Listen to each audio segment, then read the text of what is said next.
14واں پارہ سورہ نحل آیت نمبر 45 سے گفتگو شروع ہو رہی ہے۔ اس سے پہلی آیتوں میں یہ مضمون تھا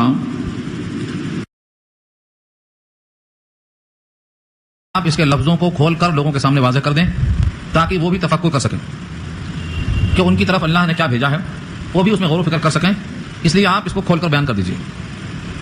اس آیت سے بات معلوم ہو گئی تھی کہ قرآن کریم کو صرف عربی زبان سیکھ کر نہیں سمجھا جا سکتا ہے بلکہ معلم کی ضرورت ہے۔ اسی واسطے نبی کریم صلی اللہ علیہ وسلم کو اللہ کا حکم ہوا کہ آپ قرآن کو کھول کر واضح کر دیجیے، لِتُبَيِّنَ لِلنَّاسِ مَا نُزِّلَ إِلَيْهِمْ۔ اور جب آپ کا کھول کر واضح کرنا خداوند قدوس کے طرف سے حکم ہے تو آپ جو وضاحت کریں گے وہ گویا معنی یقینی ہوگا اور وہی مطلب قرآن کی آیات کا ہوگا۔ اس لیے احادیث کے بغیر قرآن کریم کی وضاحت نہیں ہو سکتی، اور جو حدیث قرآن کی وضاحت میں ہیں ان سے کوئی آدمی صرف نظر نہیں کر سکتا۔ یہ مضمون تھا گزشتہ آیات کا۔ اب یہاں سے کچھ لوگ مختلف برائیوں میں اسلام کے خلاف سازشیں کرنے میں، مکر اور خفیہ پلاننگ میں لگے ہوئے، ان کے لیے وارننگ ہے۔ افامنا، کیا وہ مامون ہیں الذین مکروا السیئات، جنہوں نے داؤں کیے ہیں برے برے، مکر کیا ہے انہوں نے، السیئات جمع ہے سیئات، ان کی برے برے ارادوں کے ساتھ، یعنی نبی کے ساتھ، قرآن کے خلاف، اللہ کے پیغام کے ساتھ جن لوگوں نے بری تدبیریں کی ہیں، کیا وہ اس بات سے مامون اور محفوظ ہیں ان یخسف اللہ بہم الارض، کہ اللہ ان کو زمین میں دھسا دے۔ خسف خے سین فے، جس کے معنی زمین میں دھسا دینا، اللہ نے پہلے بھی کیا ہے اور اب بھی ایسا ہو سکتا ہے۔ نبی صلی اللہ علیہ وسلم کا پیچھا کرنے والا سراقہ ابن جوشم 100 سرخ اونٹ کے انعام میں گھوڑا دوڑا رہا ہے، اس کا بھی ارادہ برائی کے ساتھ تھا کہ نبی کو پکڑے، کفار کے حوالے کرے اور 100 اونٹ انعام حاصل کرے۔ قریب پہنچا تو اللہ نے اسے دھسا دیا۔ ایک بار معافی مانگا، حضور نے معاف کیا، کھڑا ہو گیا، پھر ارادہ کیا، پھر دھسا دیا، پھر معافی مانگا، پھر معاف کیا، ایک بار، 2 بار، 3 بار سراقہ کا گھوڑا دھس گیا زمین میں۔ یہ کیا ہے؟ یہ خسف کی مثال ہے۔ اللہ جب چاہیں جہاں چاہیں زندہ دفن کر سکتے ہیں۔ تو کیا برائیوں کا ارادہ کرنے والے اس بات سے مامون اور محفوظ اور بے خوف ہو گئے کہ اللہ ان کو زمین میں دھسا دے؟ زمین اس کا حکم مانتی ہے، آسمان بھی اس کا حکم مانتا ہے۔ اگر زمین کو اللہ کا حکم ہو جائے گی تو پھٹ جا، تو زمین پھٹ جائے گی، اور جتنے زمین کی پیٹھ پر ہیں سب زمین کے پیٹ میں اتر جائیں گے۔ اس کو خسف کہا گیا۔ اس سے محفوظ اور مامون ان کو نہیں ہونا چاہیے کیونکہ زمین اللہ کا حکم مانتی ہے۔ ادھر سما انشقت، اور اس صورت میں آسمان کے پھٹنے کے ساتھ زمین کے پھٹنے کا بھی ذکر ہے، اور آگے چل کے کہا والقت ما فیھا وتخلت، زمین میں جو کچھ وہ نکال کے پھینک دے گی تو خالی ہو جائے گی۔ تو زمین کا پھٹنا، زندہ ان میں درگور ہو جانا، یہ سب عام بات ہے۔ زمانہ بعید میں عمرگا اور لاتور میں زندہ دفن ہونے کا واقعہ قریب میں گزرا ہے۔ جنہوں نے رات میں جشن منایا مسجد کی شہادت پر، راتوں رات اللہ نے ان کو زندہ دفن کر دیا، یہی عمرگا اور لاتور عثمان آباد کے قریب میں۔ آج بھی وہاں کے مشاہدین یہاں موجود ہیں۔ تو زمین میں خسف سے کوئی قوم محفوظ نہیں ہو سکتی۔ جب زلزلہ آیا سب کے سب درگور ہو سکتے، او یاتیہم العذاب، یا آئے ان کے پاس عذاب، من حیث لا یشعرون، ایسے مقام سے ان کو شعور بھی نہ ہو، جہاں سے ان کو گمان بھی نہیں تھا کہ یہاں سے عذاب آ سکتا ہے، وہاں سے عذاب آیا۔ کھڑے ہوئے تھے بارش میں پانی کی امید میں، اللہ نے بجائے پانی کی آگ برسایا، یہ بھی تاریخ موجود ہے۔ اللہ تعالیٰ جب چاہتے ہیں، جس چیز سے چاہتے ہیں، اپنی منشا کو پورا کرنے کے لیے اس کی خواص تبدیل کر دیتے ہیں۔ او یاخذہم علی تخوف، یا گھٹاتے ان کو پکڑ لے، یا پکڑ لے ان کو علی تخوف بمعنی علی تنقص، تنقص کے معنی کم کرنا۔ پہلے لوگوں کے پاس 1 ایکڑ زمین تھی، اس کے بعد کیا ہوا، 1 ایکڑ میں 5 کے حصے میں آئی تقسیم ہو کر، پھر اس کے ٹکڑے ہوئے، پھر 6 بھائیوں میں تقسیم ہوئی۔ کائنات میں آہستہ آہستہ زمینیں کم ہوتی گئی، یہ تنقص ہے، اس کو تخوف بھی کہا ہے۔ ہر شخص اپنی ملکیت کو دھیرے دھیرے کم ہوتا ہوا دیکھا ہے۔ اللہ فرماتے ہیں تمہارے قبضے میں ایک ملک تھا، اس کے ٹکڑے ہو گئے، تمہارے قبضے میں ایک بہت بڑا باغ تھا، اس کے ٹکڑے ہو گئے۔ اس طرح سے تمہاری ملکیت، تمہارا قبضہ اور تصرف دھیرے دھیرے کم ہوتا گیا۔ تم کو ہم ایسا بھی پکڑ سکتے ہیں، یہ ہے تخوف۔ او یاخذہم علی تخوف، تخوف خوف سے بنا ہے جس کے معنی کم ہونے کا خوف، تنقص کے معنی میں لیا ہے۔ حضرت عمر رضی اللہ تعالیٰ عنہ اس آیت کو برسر منبر سوال کر کے پوچھتے ہیں تخوف کے معنی تم نے کیا سمجھا؟ قبیلہ حذیل کا ایک سفرہ ہوتا ہے کہ تخوف کے معنی ہمارے قبیلے میں تنقص کے آتے ہیں۔ انہوں نے اشعار پڑھا زمانے جاہلیت کے شعراء میں سے، کہا دیکھو اس شعر میں تنقص کے معنی استعمال ہوئے ہیں۔ تو قرآن کریم کے لفظوں کو سمجھنے کے لیے جاہلیت کے اشعار بھی پڑھنا پڑتا ہے، اسی لیے علماء کو عربی کے اشعار بھی پائے جاتے ہیں، مضمون اس کے بڑے کباڑا ہوتے ہیں، لیکن لفظوں کو حل کرنے کے لیے عربیت کو سیکھنے کے واسطے پڑھنا پڑتا ہے۔ دیوان متنبی کے اشعار پڑھو تو ہنسیں گے آپ، ہماسا کو پڑھو تو آپ کو ہنسی آئے گی، بے ڈھنگے اشعار۔ جیسے اردو ادب میں مرزا غالب کے اشعار، لفظوں کو سیکھنے کے واسطے پڑھنا پڑتا ہے، معنویت سے کوئی سروکار نہیں۔ ایسے زمانے جاہلیت کے اشعار کو اگرچہ اس کے مضامین اصلاحی لحاظ سے قابل قبول نہیں ہوتے ہیں بلکہ بعض باتوں گندگی محسوس ہوتی ہے، اس لیے پڑھے جاتے ہیں کہ ان کی زبان اور ان کی لغت ہم کو معلوم ہوتا کہ قرآن نے کس لفظ کو کہاں کس معنی میں استعمال کیا، سمجھ میں آ سکے۔ تو یہ تخوف کے معنی تنقص کے آتے ہیں۔ او یاخذہم علی تخوف، یا ان کو پکڑ لے، گھٹاتے پکڑ لے۔ ایک ترجمہ اور کیا ہے، اگر تخوف کو تنقص کے معنی نہ لیا جائے تو تخوف ہی کے معنی لیا جائے تو کہتے ہیں یا ان کو پکڑ لے خوف دلانے کے بعد. پچھلی قوموں کے واقعات سنا کر تم کو پابند کر دیا کہ جیسے ان پر عذاب آیا ہے تم پر بھی آ سکتا ہے, پھر بھی تم باز نہیں آئے تو پکڑ لیا. تو یہ ہے اعلیٰ تخوف, ڈرایا, دھمکایا, سمجھایا, وارننگ دیا. اب بھی اگر نہیں مانے تو ان کو پکڑ لیا. اس کو تخوف کہتے ہیں. ہمارے اردو زبان میں کہا جاتا ہے اگلا گرا پچھلا ہوشیار. فلاں صاحب گئے تھے انٹرویو کے لیے, فلاں سوال ہوا ہے, ابھی تیار ہو کے جا رہا ہے, میں ان سے یہ سوال ہوا جواب نہیں بنا تھا, اگلے کو گرتا ہوا دیکھ کر پچھلا ہوشیار ہو گیا. اس کو تخوف کہتے ہیں. ساری قوموں کے احوال سنا دیا. قوم نوح نے نہیں مانا, غرق ہو گئی. سمود نے نہیں مانا, تباہ ہو گئی. فرعون نے مانا, غرق کر دیا گیا. یہ سب بتانے کا مقصد تم بھی اگر رسول اللہ کی بات نہیں مانو گے اور قرآن کی بات نہیں مانو گے تمہارا بھی انجام ہو سکتا ہے. تخوف کہتے ہیں اس کو. اب اس کے بعد بھی نہیں مانے تو پکڑا. ڈرانے کے بعد پکڑنا یہ اللہ کی خاص صفت ہے. ان ربکم لرؤوف الرحیم, بے شک تمہارا پروردگار شفیق ہے. رؤوف کا ترجمہ شفیق, مہربان. بار بار جتانے کے بعد پکڑتا ہے. اور رحیم شفقت کے ساتھ مہربانی. رؤوف اور رحیم دونوں اللہ کی صفت میں سے ایک میں نرمی ہے, ایک میں شفقت. رؤوف کے معنی شفقت اور رحیم کے معنی مہربانی. جس کی رحمت تام ہو اس کو رحیم کہیں گے, جس کی شفقت عام ہو اس کو شفیق کہیں گے. اللہ شفیق بھی ہیں, اللہ رحیم بھی. اس شفقت کا کرشمہ ہے کہ پہلے اطلاع دیتے ہیں, احکامات بھیجتے ہیں, کتابیں بھیجتے ہیں, اس کے بعد پکڑتے ہیں. اس کائنات میں تم نے غور کیا کہ بغاوت کا استحقاق کسی کو نہیں. زمین میں ہر شے اللہ کو سجدہ کرتی ہے, مخالفت کرنے پر وہ قادر نہیں ہے. صرف انسان حضرت ہیں جن کو اللہ نے شعور کے ساتھ اختیار دیا ہے. اپنے دل میں آئے تو آؤ, اکراہ نہیں, زبردستی نہیں. لا اکراہ فی الدین, کوئی دین میں زبردستی نہیں ہے. دل میں آئے تو آؤ. جنت کی طلب ہے, مالک کے احسانات کا احساس ہے, آئندہ ان سے کچھ قربت چاہیے, آؤ, دروازہ کھلا ہے. سختی نہیں. الدین یسر, نبی کے ارشاد میں ہے دین آسانی ہے. آسانی کے ساتھ, فرحت کے ساتھ, بشاشت کے ساتھ. یہاں تک فرمایا دل میں اگر بشاشت ہے تو سجدے کرو, نمازیں پڑھو. نیند ہے, تکان ہے تو سو جاؤ. پھر نیند ختم ہو جائے تو پھر کھڑے ہو. یہ کیا ہے؟ یہ اللہ نے دین کو آسان کیا ہے. فرمایا نبی نے کہ تم تھک جاؤ گے, تم کبیرہ خاطر ہو جاؤ گے, تم بیزار ہو جاؤ گے. اللہ بیزار نہیں ہوتا. اس کے بعد ایک مثال دے کے فرمایا اولم یروا الی ما خلق اللہ من شیء, کیا وہ لوگ نہیں دیکھتے ان چیزوں کی طرف جن کو اللہ نے پیدا کیا ہے. کوئی بھی چیز ہو, زمین اور آسمان میں ہر مخلوق کو دیکھ لو. یتفیع ظلالہ, یتفیع, تفیع کے معنی آتے ہیں لچک کے ساتھ نیچے اوپر ہونا. یتفیع لچک ترجمہ کرو یا جھک جانا ترجمہ کرو. یتفیع کا ترجمہ ہے لچک کے ساتھ جھکنا.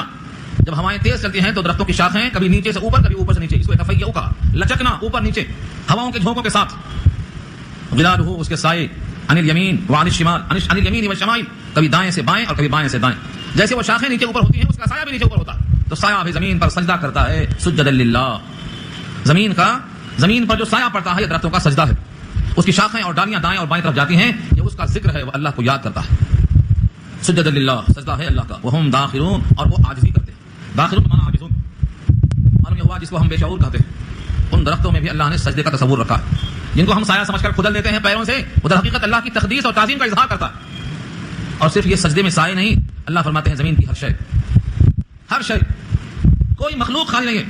وَإِن مِّن شَيْءٍ إِلَّا يُسَبِّحُ بِحَمْدِهِ, نہیں ہے کوئی شے مگر وہ تسبیح بیان کرتی ہے اپنے رب کی. وَلَٰكِن لَّا تَفْقَهُونَ تَسْبِيحَهُمْ, اگرچہ کہ تم ان کی تسبیح سے واقف نہیں ہو, تم ان کی تسبیح کو سمجھتے نہیں ہو. اور یہاں فرمایا وَلِلَّهِ يَسْجُدُ, اور اللہ ہی کے لیے سجدہ کرتے ہیں, مراد اطاعت کرتے ہیں. مَا فِي السَّمَاوَاتِ وَمَا فِي الْأَرْضِ, جو کچھ آسمانوں میں ہے اور جو کچھ زمین میں ہے. مِن دابہ جتنے ہیں زمین و آسمان میں کتنے دابہ ہیں انسان کے بس کی بات نہیں کہ شمار کر سکے. کیونکہ دابہ کہتے ہیں رینگنے والا, چلنے والا, دوڑنے والا, جس کی جو بھی چال کا نام ہو, کسی کو رینگنا, کسی کو دوڑنا, کسی کو چلنا, 2 پیروں سے 4 پیروں سے, پیٹ کے بل, سب کو دابہ کہا قرآن میں. 18واں پارہ سورہ نور میں اللہ نے کہا ہے واللہ خلق کل دابۃ من ماء, اللہ نے پیدا کیا ہر دابے کو پانی سے. تو دابہ کیا ہے؟ ما یدب علی الارض فهو دابہ, جو زمین پر چلے رینگے وہ دابہ ہے. اور اللہ کی یہ شان ہے فمنهم من یمشی علی بطنہ ومنهم من یمشی علی اربع ومنهم من یمشی علی رجلین, اس میں سے کوئی 2 پیروں پر چلتا ہے, کوئی 4 پیروں پر چلتا ہے, کوئی پیٹ کے بل چلتا ہے. یہ سب دابہ ہیں. جتنے دابہ زمین اور آسمان میں ہیں سب سجدہ کس کو کرتے ہیں؟ اللہ کو. ایک کیڑا چلتا ہے, ہم سمجھتے ہیں یہ کیڑا ہے, بے حیثیت ہے, لیکن وہ دابہ ہے, اور جب دابہ ہے تو سجدہ کرتا ہے اللہ کو. جس کو ہم نکما سمجھتے ہیں, اس کائنات میں ہر مخلوق اللہ کو سجدہ کرتی ہے, لیکن سجدے کی کیفیت الگ الگ ہے. یہاں تک کہ اب ہواؤں میں آپ دیکھتے ہیں پرندوں کو فضاؤں میں پر کھول کے اڑتے ہیں. الم یروا الی الطیر مسخرات فی جو السماء, پرندوں کو دیکھو آسمانوں میں پروں کو کھول کر سب در سب جا رہے ہیں. ان کو روکنے والا رحمان ہے, اور یہ اپنے ان پروں کے ذریعے سے کبھی کھول کر کبھی بند کر کے اپنے مالک کے ساتھ لگے ہوئے. پرندے بھی اللہ کی تسبیح میں لگے ہوئے. والطیر محشورہ کل لہ اواب, پرندے جو جمع ہوتے ہیں جھنڈ کے جھنڈ, یہ اللہ کی یاد میں لگے. کل لہ اواب, پہاڑ جن کو ہم سمجھتے ہیں کہ اس میں کوئی حص حرکت نہیں ہے, اللہ نے کہا یا جبال اوبی ماءہ والطیر, اے پہاڑ اللہ کی طرف متوجہ ہو جائے داؤد کے ساتھ, ان کی آواز میں آواز ملا دے. یا جبال اوبی ماءہ والطیر, پرندے بھی ہیں, پہاڑ بھی ہیں, سب یاد کر رہے ہیں اللہ کو. 1-2 آیتیں نہیں ہیں, سینکڑوں آیتیں ہیں ڈھونڈیں گے آپ کو ملیں گی. اللہ کی یاد میں ساری مخلوق لگی ہے. اگر کوئی غافل ہو سکتا ہے تو وہ انسان ہے, حضرت انسان. جن کو اللہ نے شعور بخشا، ادراک بخشا، یہ ہیں جن کو اللہ نے اختیار دیا تھا تیرا دل چاہے تو آ جا، اور اس پر اپنی چاہت اگر ڈال دی تو وہ چاہنے والا بنا. اسی واسطے ہمیشہ طلب ہونا چاہیے، اللہ سے اللہ کی رضا مانگا کرو. محمد از تمی خواہم خدا را، خدایا از تو عشقی مصطفی را. محمد صلی اللہ علیہ وسلم سے کیا چاہ رہے ہیں آپ سے خدا کو مانگتے ہیں اور خدا سے رسول اللہ کی محبت کو مانگتے ہیں. جو شخص بھی اپنے طلب میں جتنا قوت محسوس کرے گا اتنی ہی عطا ہوگی، تو کوئی بھی خالی نہیں. آگے فرمایا والملائکۃ، اور فرشتے بھی سجدے میں ہیں، وہم لا یستکبرون، اور وہ تکبر نہیں کرتے. فرشتے تکبر نہیں کرتے یعنی اللہ کے سامنے بڑائی کرنے میں ان کو کوئی آر نہیں ہوتی. عام طور سے سجدہ نہ کرنے کی دو وجہ ہوتی ہے. اللہ نے پیغام دیا ہے جو میرے پاس مخلوق ہے فرشتوں کی، ومن عنده لا يستكبرون عن عبادته ولا يستحسرون. سورہ انبیاء میں کہا کہ جو فرشتے اللہ کے پاس ہیں وہ اللہ کی بندگی میں آر محسوس نہیں کرتے اور بندگی کرتے کرتے کرتے تھکتے بھی نہیں. انسان کبھی تکبر کی بنا پر بندگی نہیں کرتا اور کبھی اس کو بندگی کرتے کرتے تھکاوٹ ہو جاتی ہے تو چھوڑ دیتا ہے. فرشتے تھکتے بھی نہیں. عبداللہ ابن حارث نے پوچھا کعب احبار سے کہ فرشتوں کو کچھ کام دوسرا ہے ہی نہیں؟ فرمایا یار ہے، کام تو ہے، لیکن دوسرے کام اللہ کی یاد سے انہیں غافل نہیں کرتے.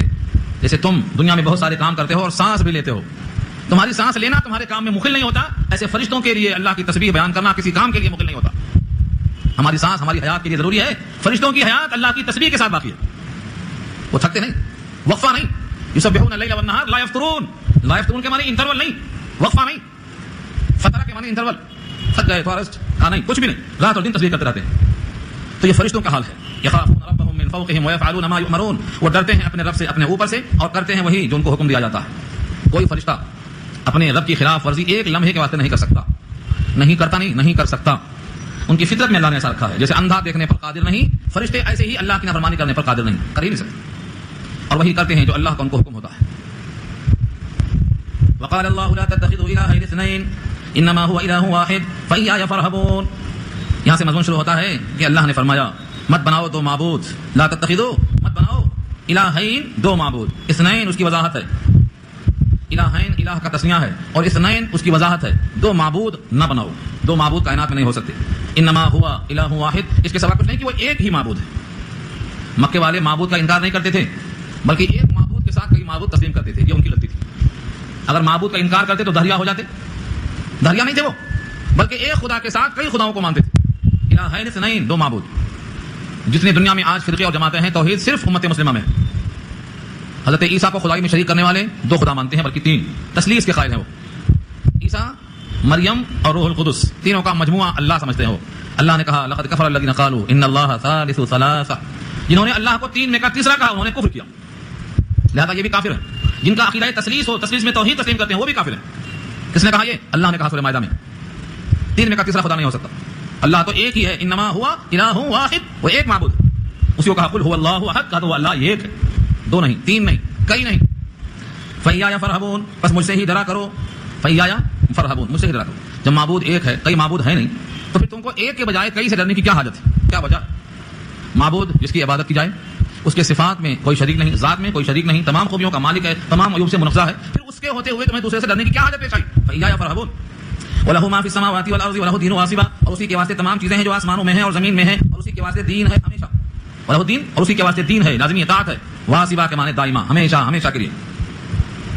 أَفَغَيْرَ اللَّهِ تَتَّقُونَ، کیا تم اللہ کے غیر سے ڈرتے ہو؟ افا غیر اللہ تتقون، کیا تم اللہ کے غیر سے ڈرتے ہو؟ کائنات میں جن جن سے جو ڈرتے ہیں دل پہ ہاتھ رکھ کے سوچیں. اللہ سوال کرتے ہیں افا غیر اللہ تتقون، کیا تم اللہ کے غیر سے ڈرتے ہو؟ جبکہ اللہ کی مخلوق، زمین و آسمان کی ہر مخلوق اس کی ملکیت ہے.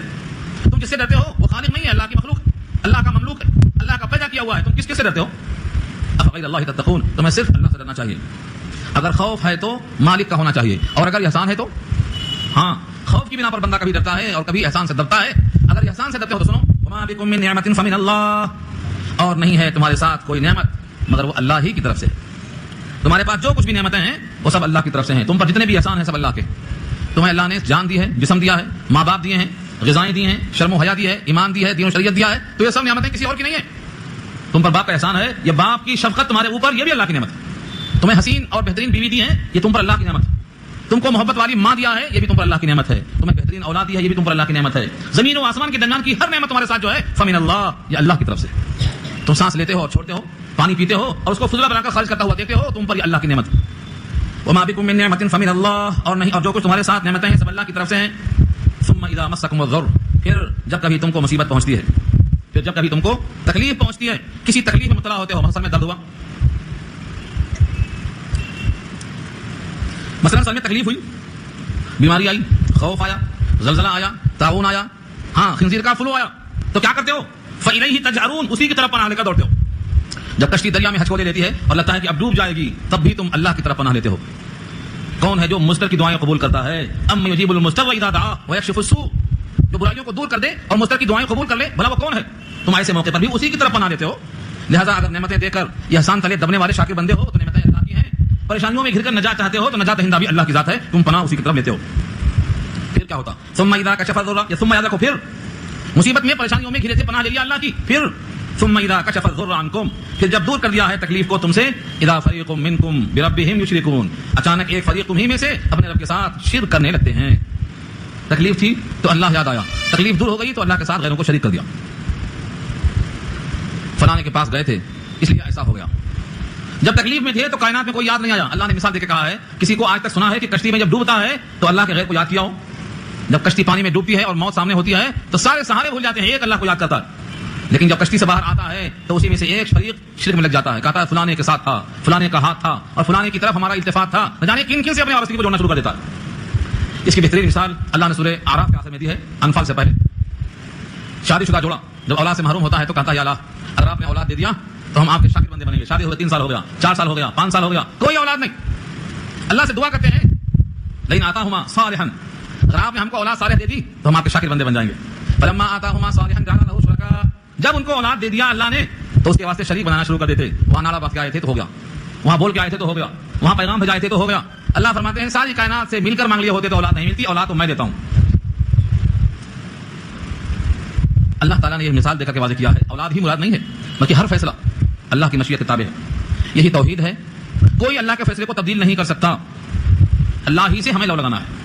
اگر کوئی بندہ موقع پر خدا سے مانگتا ہے پھر بدل جاتا ہے تو اللہ فرماتے ٹھیک ہے یہ کب تک چلے گا، چلاؤ، لیکفروا بما آتیناہم، تاکہ وہ ناشکری کریں ہماری دی ہوئی نعمتوں کے ساتھ، فتمتعوا، اٹھا لو فائدہ، کب تک اٹھاتے؟ فسوف تعلمون، ان قریب جان لوگے۔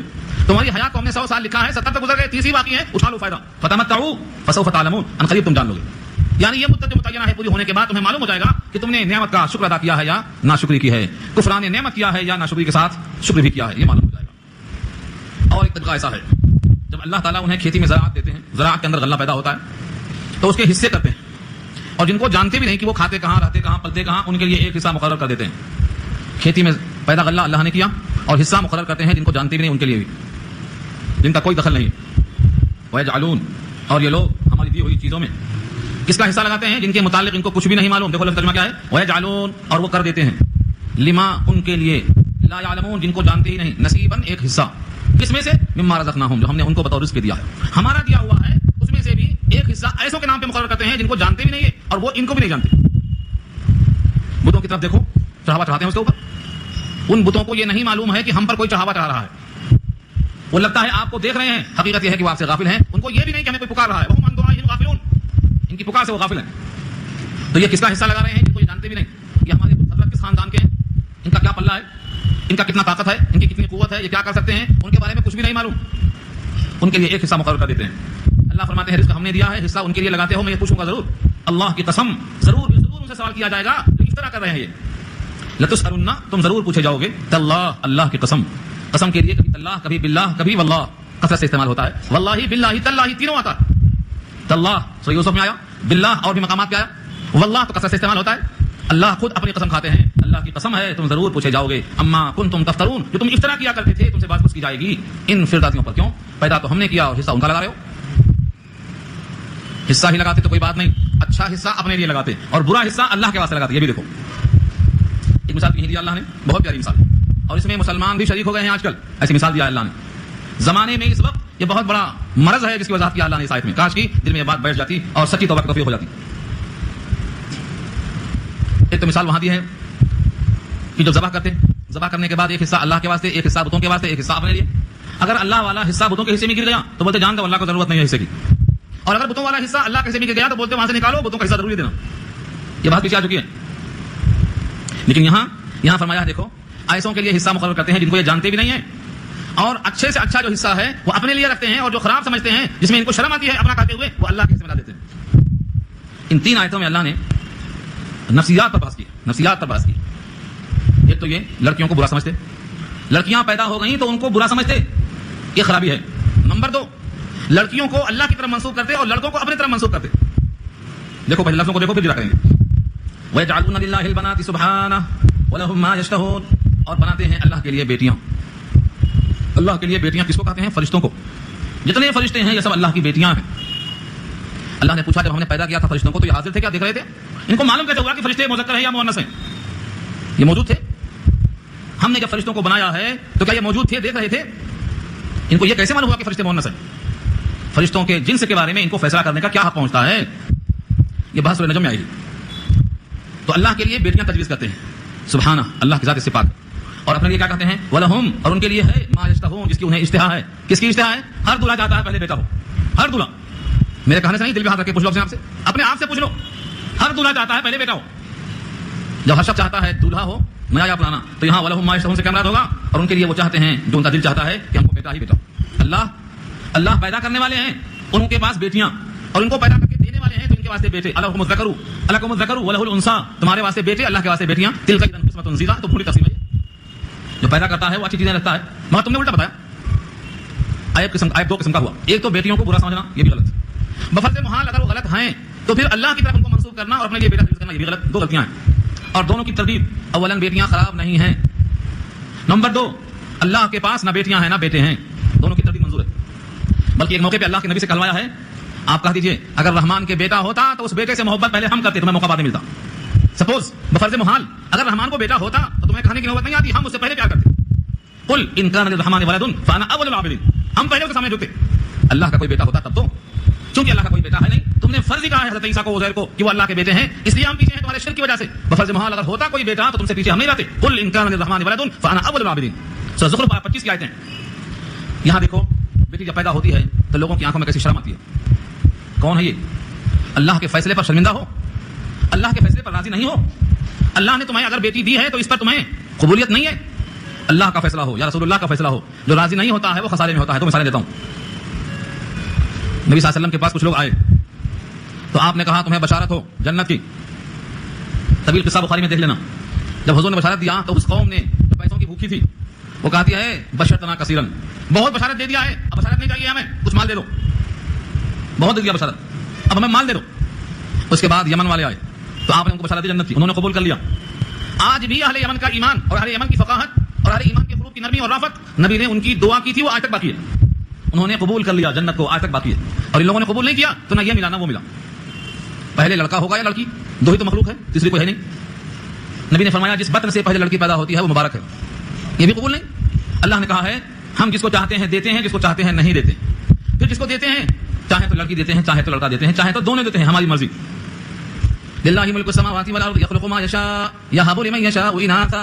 اللہ کی ملکیت ہے زمین و آسمان میں, وہ جو چاہتا ہے پیدا کرتا ہے. یہ بیٹی ہو یا بیٹا, تخلیق اللہ کی. یخلق ما یشاء.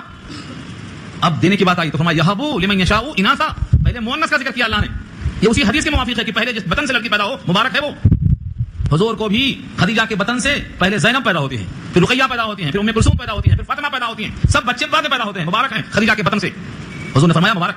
اور اس آیت میں اللہ نے اشارہ کیا ہے, پہلے اناثا کہا ہے, پھر اس کے بعد مذکر کا ذکر کیا ہے. الفاظ دیکھو, یخلق ما یشاء یہب لمن یشاء اناثا ویہب لمن یشاء الذکور. جس کو چاہیں لڑکی دیں, جس کو چاہیں لڑکا دیں. او یزوجہم ذکرانا و اناثا, یا چاہتے ہیں تو ملا کر دیتے ہیں, مرد بھی عورت بھی. ویجعل من یشاء عقیما, اور چاہیں تو کسی کو بانج رکھ دیں, اس کی قدرت ہے, کوئی اسے چھین نہیں سکتا. انہ علیم قدیر, وہ علم والے ہیں, قدرت والے ہیں. آپ کو ایک مثال اور دے دوں, پیچھے گزر چکی ہے آل عمران کے حوالے سے. حضرت عمران کی بیوی اللہ سے منت مانتی ہیں کہ میرے پیٹ میں جو کچھ ہوگا یہ بیت المقدس کی خدمت کے واسطے میں ہبہ کر دوں گی. جب پیدائش ہوئی تو کہتی ہیں یا اللہ یہ تو لڑکی پیدا ہو گئی, یہ تو لڑکی پیدا ہو گئی. انی وضعت ہوا انسا. کیا کہا تھا انہوں نے, نظرت لک ما فی بطنی محررا, جو میرے پیٹ میں ہے میں اس کو آپ کے لیے آزاد کرتی ہوں. خیال تھا لڑکا پیدا ہوگا, خادم بنے گا. جب بچی پیدا ہوئی تو شرمندہ ہو کر کہنے لگی کہ یا اللہ انی وضعت ہوا انسا, میں نے تو لڑکی پیدا کیا. یہ نہیں کہا کہ میرے پیٹ میں لڑکی, آپ نے بنا دیا ادب کی خاطر, یوں کہا میں نے لڑکی جنا. اللہ فرماتے ہیں تم کیا خبر دیتی ہو, واللہ اعلم بما وضعت. کیا جنا تمہارے پیٹ نہیں, اللہ کو نہیں معلوم, بتانا چاہتی ہو اللہ نے ہی تو پیدا کیا ہے. ہاں اتنی بات سن لو, ولیس الذکر کالانثی, کوئی مذکر اس مؤنث کی طرح ہو ہی نہیں سکتا. دیکھا آپ نے, کوئی مذکر اس مؤنث کی طرح نہیں ہو سکتا ہے. ولیس الذکر, الذکر میں الف لام ہے تمام کے لیے, اور کالانثی میں الف لام اس بچی کے لیے خاص ہے. اس بچی کی طرح کوئی بچہ دکھا دو. تو یہ مت سمجھو کہ بچی نعمت نہیں ہے، بچہ نعمت ہے. ہاں لاڈلے تو سر کا درد رہے اور دیر تک سر کو دبایا کس نے؟ بچی نے دبایا. بچی سے سر کا درد نہیں ہوتا، بچی سے سر کا درد دور ہوتا ہے. گھر کی وہ رونق ہے، گھر میں وہ رحمت ہے اور جنت کی ضمانت ہے. فرمایا اگر کسی نے بچی کو ادب سکھا کر اسلامی تہذیب سے آراستہ کر کے کسی کے حوالے نکاح میں کر دیا، جنت واجب ہو گئی. پہلے آپ نے 3 کہا تھا، 3 بچیاں. ایک صحابی نے کہا اگر 3 بچیاں نہیں ہیں 2 ہی ہیں تو کہا تب بھی واجب ہو گئی. کہا 2 نہیں ہیں 1 ہیں تب بھی واجب ہو گئی. کس قدر خوش نصیب ہیں وہ لوگ جو حدیث پر یقین کے ساتھ، نبی کے وعدوں پر یقین کے ساتھ آگے بڑھتے ہیں. نبی کو تو صادق الامین کہا کافروں نے. پھر اتنی ساری آیتوں کے باوجود ہمیں شبہ کیوں ہوتا ہے؟ آج ہمیں اپنے اندرونی حصے کی اصلاح کرنا ہے. دیکھو ہمارا کیا حال ہوتا ہے. وَإِذَا بُشِّرَ أَحَدُهُم بِالْأُنثَىٰ، اور جب بشارت دی جاتی ہے ان میں سے کسی کو لڑکی کی، بالانثیٰ لڑکی پیدا ہوئی، اطلاع آئی، بشارت ہو بیٹی پیدا ہوئی، بشارت ہو بیٹی پیدا ہوئی، غل وجهه مسودا، ہو جاتا ہے ان کا چہرہ سیاہ، فق ہو جاتا ہے ان کا چہرہ، وهو كظيم، اور وہ غصے کا گھونٹ پیتا رہتا ہے، گھٹتا رہتا ہے. کیا کروں، بس میں نہیں ہے. بیوی میری ہے، اس کے پیٹ میں بچہ لڑکی کی شکل میں ہے، اب کس کو کیا کروں، کس کو کیا کروں. جب آدمی غصے میں بے قابو ہوتا ہے تو غصے کے گھونٹ پیتا ہے. وہ کظیم کا ترجمہ ہے، وہ غصے میں گھونٹ پی رہا ہے، رب کریم کے خلاف دل میں بھڑک رہا ہے، مگر کیا کر سکتا ہے. یہ گنجے کو ناخن نہیں ہوتا، وہ نہ مر جاتا کھجلا کے. اللہ نے گنجے کو ناخن دیا ہی نہیں، اس کا قابو نہیں چلتا. اللہ کی طرف سے یہ عطا ہے، لیکن اس کو یہ جاہل اور نادان غصے سے بھرا ہوا ہے اور اس کو قبول نہیں کرتا ہے. یتوارا من القوم، چھپتا پھرتا ہے لوگوں سے، من سوء ما بشر به، اس کی برائی سے جس کی اس کو بشارت دی گئی ہے، چھپتا پھر رہا ہے. اور دل میں خیال کرتا ہے ایمسکہ علی ہون، کیا اس کو باقی رکھوں ذلت کے ساتھ، یعنی جب تک وہ زندہ رہے گی علی ہون، ذلت کے ساتھ رہے گی، رکھوں اس کو، ام یا یدسہ فی التراب، دبا دو اس کو مٹی میں. دسا یدسہ کے معنی مٹی میں دفن کر دینا، زندہ درگور کر دینا، فی التراب مٹی میں دفن کر دینا. اس زمانے میں واقعتاً لوگ گڑھا کھودتے تھے اور گڑھا کھودنے کے بعد بچی کو اس گڑھے میں دفن کرنے کو لے جا کر کے کھڑا کرتے، وہ پکارتی ابا ابا، اور یہ ابا ابا سن سن کر مٹ جاتا رہتا. ہم کہتے ہیں وہ زمانے جاہلیت کا، وہ زمانے غربت ہے. اور آج کیا کہیں گے جبکہ وہ لڑکی پیٹ ہی میں دفن کر دی جا رہی ہے. ہاں حکومت کو پابندی لگانا پڑا، اسکیننگ نہیں کر سکتے آپ، لڑکی ہے کہ لڑکا ہے نہیں دیکھ سکتے آپ. کیوں؟ کیونکہ آج کے ماڈرن زمانے میں لوگ پیدا بھی نہیں ہونے دیتے، وہیں کا وہیں دفن کر دیتے، پیٹ ہی میں مار ڈالتے اس کو. یہ انسان سمجھتا ہے کہ ہماری اس میں کامیابی ہے. یہ خدا کے فیصلے پر ناراضگی کا اظہار ہے، اور جو خدا کے فیصلے پر راضی نہیں ہوتا وہ مومن نہیں ہو سکتا. اس کی میں ایک مثال دیتا ہوں. جو خدا کے فیصلے پر راضی ہوتا ہے وہ مومن، جو راضی نہیں ہوتا وہ مومن نہیں. 1-2 آیتیں نہیں ہیں، بے شمار ہیں، مگر لمحے سب کم ہیں، کم لمحات میں سنانا چاہتا ہوں. پہلی مثال، نبی کریم صلی اللہ علیہ وسلم انصار پہ داخل ہوئے اور ایک سوال کیا، امؤمنون انتم، کیا تم سب مومن ہو؟ فسکتوا، سب چپ ہو گئے. فقال عمر نعم یا رسول اللہ، عمر نے کہا ہاں اے اللہ کے رسول ہم مومن ہیں. قال وما علامت ایمانکم، تمہاری ایمان کی علامت کیا ہے؟ یہ نہیں کہا ٹوپی کرتا پاجامہ اور لمبی داڑھی، یہ کہا یہ تو یہودیوں کے پاس بھی ہے، یہودیوں کے پاس ہے نہیں ہے، تھی اور ہے اور رہے گی. حضرت عمر سے حضور نے مخاطب ہو کے کہا وما علامت ایمانکم، تمہاری ایمان کی علامت کیا ہے؟ حضرت عمر نے کہا نشکر علی الرخاء ونصبر علی البلاء ونرضى بالقضاء، ہم خوشحالیوں میں شکر کرتے ہیں، مصیبتوں پر صبر کرتے ہیں، اور نرضى بالقضاء مطلب اللہ کے فیصلے پر راضی ہوتے ہیں. حضور پاک نے کیا کہا؟ مؤمنون انتم ورب الکعبہ، رب کعبہ کی قسم تم مومن ہو. دیکھا آپ نے، اللہ کے فیصلے پر راضی ہونے والا مومن ہے. حضور نے تصدیق فرمایا ہے.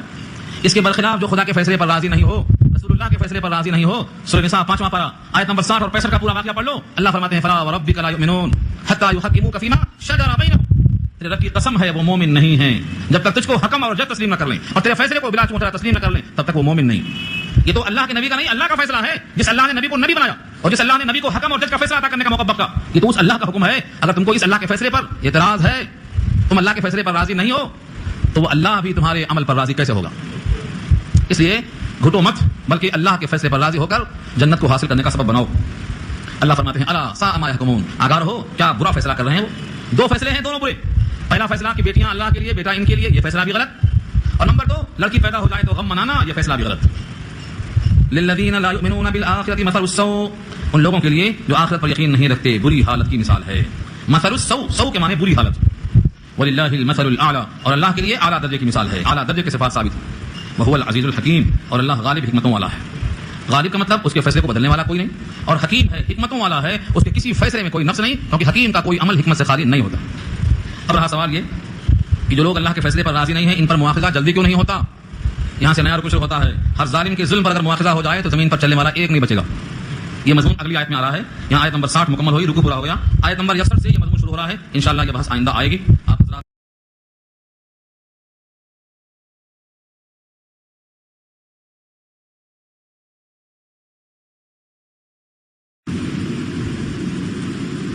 تلاوت کی ہوئی آیت سورہ نحل 61 ہے. یہاں سے پارے کا 14واں رکوع شروع ہو رہا ہے اور سورت کا 14واں رکوع ہے اور پارے کا 8واں رکوع ہے. اوپر کی آیت میں جو مضمون تھا کہ جو لوگ آخرت پر یقین نہیں رکھتے ان کے لیے بری حالت کی مثال ہے اور اللہ کے لیے بڑی اعلیٰ درجے کی مثال ہے. ضرب مثل الاعلیٰ کے معنی اونچے درجے کی مثال اور اللہ غالب حکمتوں والے. یہاں گزشتہ رکوع مکمل ہوا تھا. کفار قریش اپنے حقانیت پر دلیل کے لیے کہا کرتے تھے کہ اگر ہم اللہ کی مرضی کے خلاف چلتے ہیں تو ہمارا مواخذہ کیوں نہیں ہوتا. ہمارا مواخذہ اور ہماری پکڑ نہ ہونا اس بات کی دلیل ہے کہ ہم جو کرتے ہیں یہ اللہ کو پسند ہے. ہمارا مواخذہ نہ کیا جانا اس بات کی دلیل ہے کہ اللہ ہم سے راضی ہے. یہ ان کی دلیل کئی مقام پر نقل ہوئی. اس آیت میں ان کی اس لاجک کا جواب دیا گیا ہے کہ کفار قریش ہی نہیں بلکہ ساری کائنات میں جتنے انسان کے علاوہ چوپائے بھی زمین پر چلتے ہیں اگر ان کے ظلم کی وجہ سے اللہ ان کا مواخذہ فوراً کریں تو زمین پر رینگنے والا کوئی بھی بچے گا نہیں. اس کو مواخذہ میں آج ہی پکڑ لیا جائے گا. لیکن اللہ تعالیٰ نے ہر ایک کو ایک موقع تک کے واسطے مہلت دی ہے اور جب وہ وقت آ جائے گا تو نہ مقدم ہوں گے نہ مؤخر ہوں گے. مواخذہ نہ کیا جانا علی الفور یہ صحیح راستے کی دلیل نہیں ہے کیونکہ زمین میں کسی کا مواخذہ اسی وقت ہوگا جب اس کا وقت مقرر آ جائے. یہ مضمون کی آیت سورہ سبا کے اندر بھی آئی ہے اور سورہ شورا پارہ 25 میں بھی آئی ہے.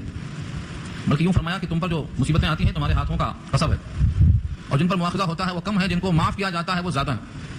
وما اصابکم من مصیبۃ فبما کسبت ایدیکم ویعفو عن کثیر. تو دنیا پکڑنے کی جگہ نہیں ہے لیکن کبھی کبھی یہاں بھی مواخذہ ہو جاتا ہے.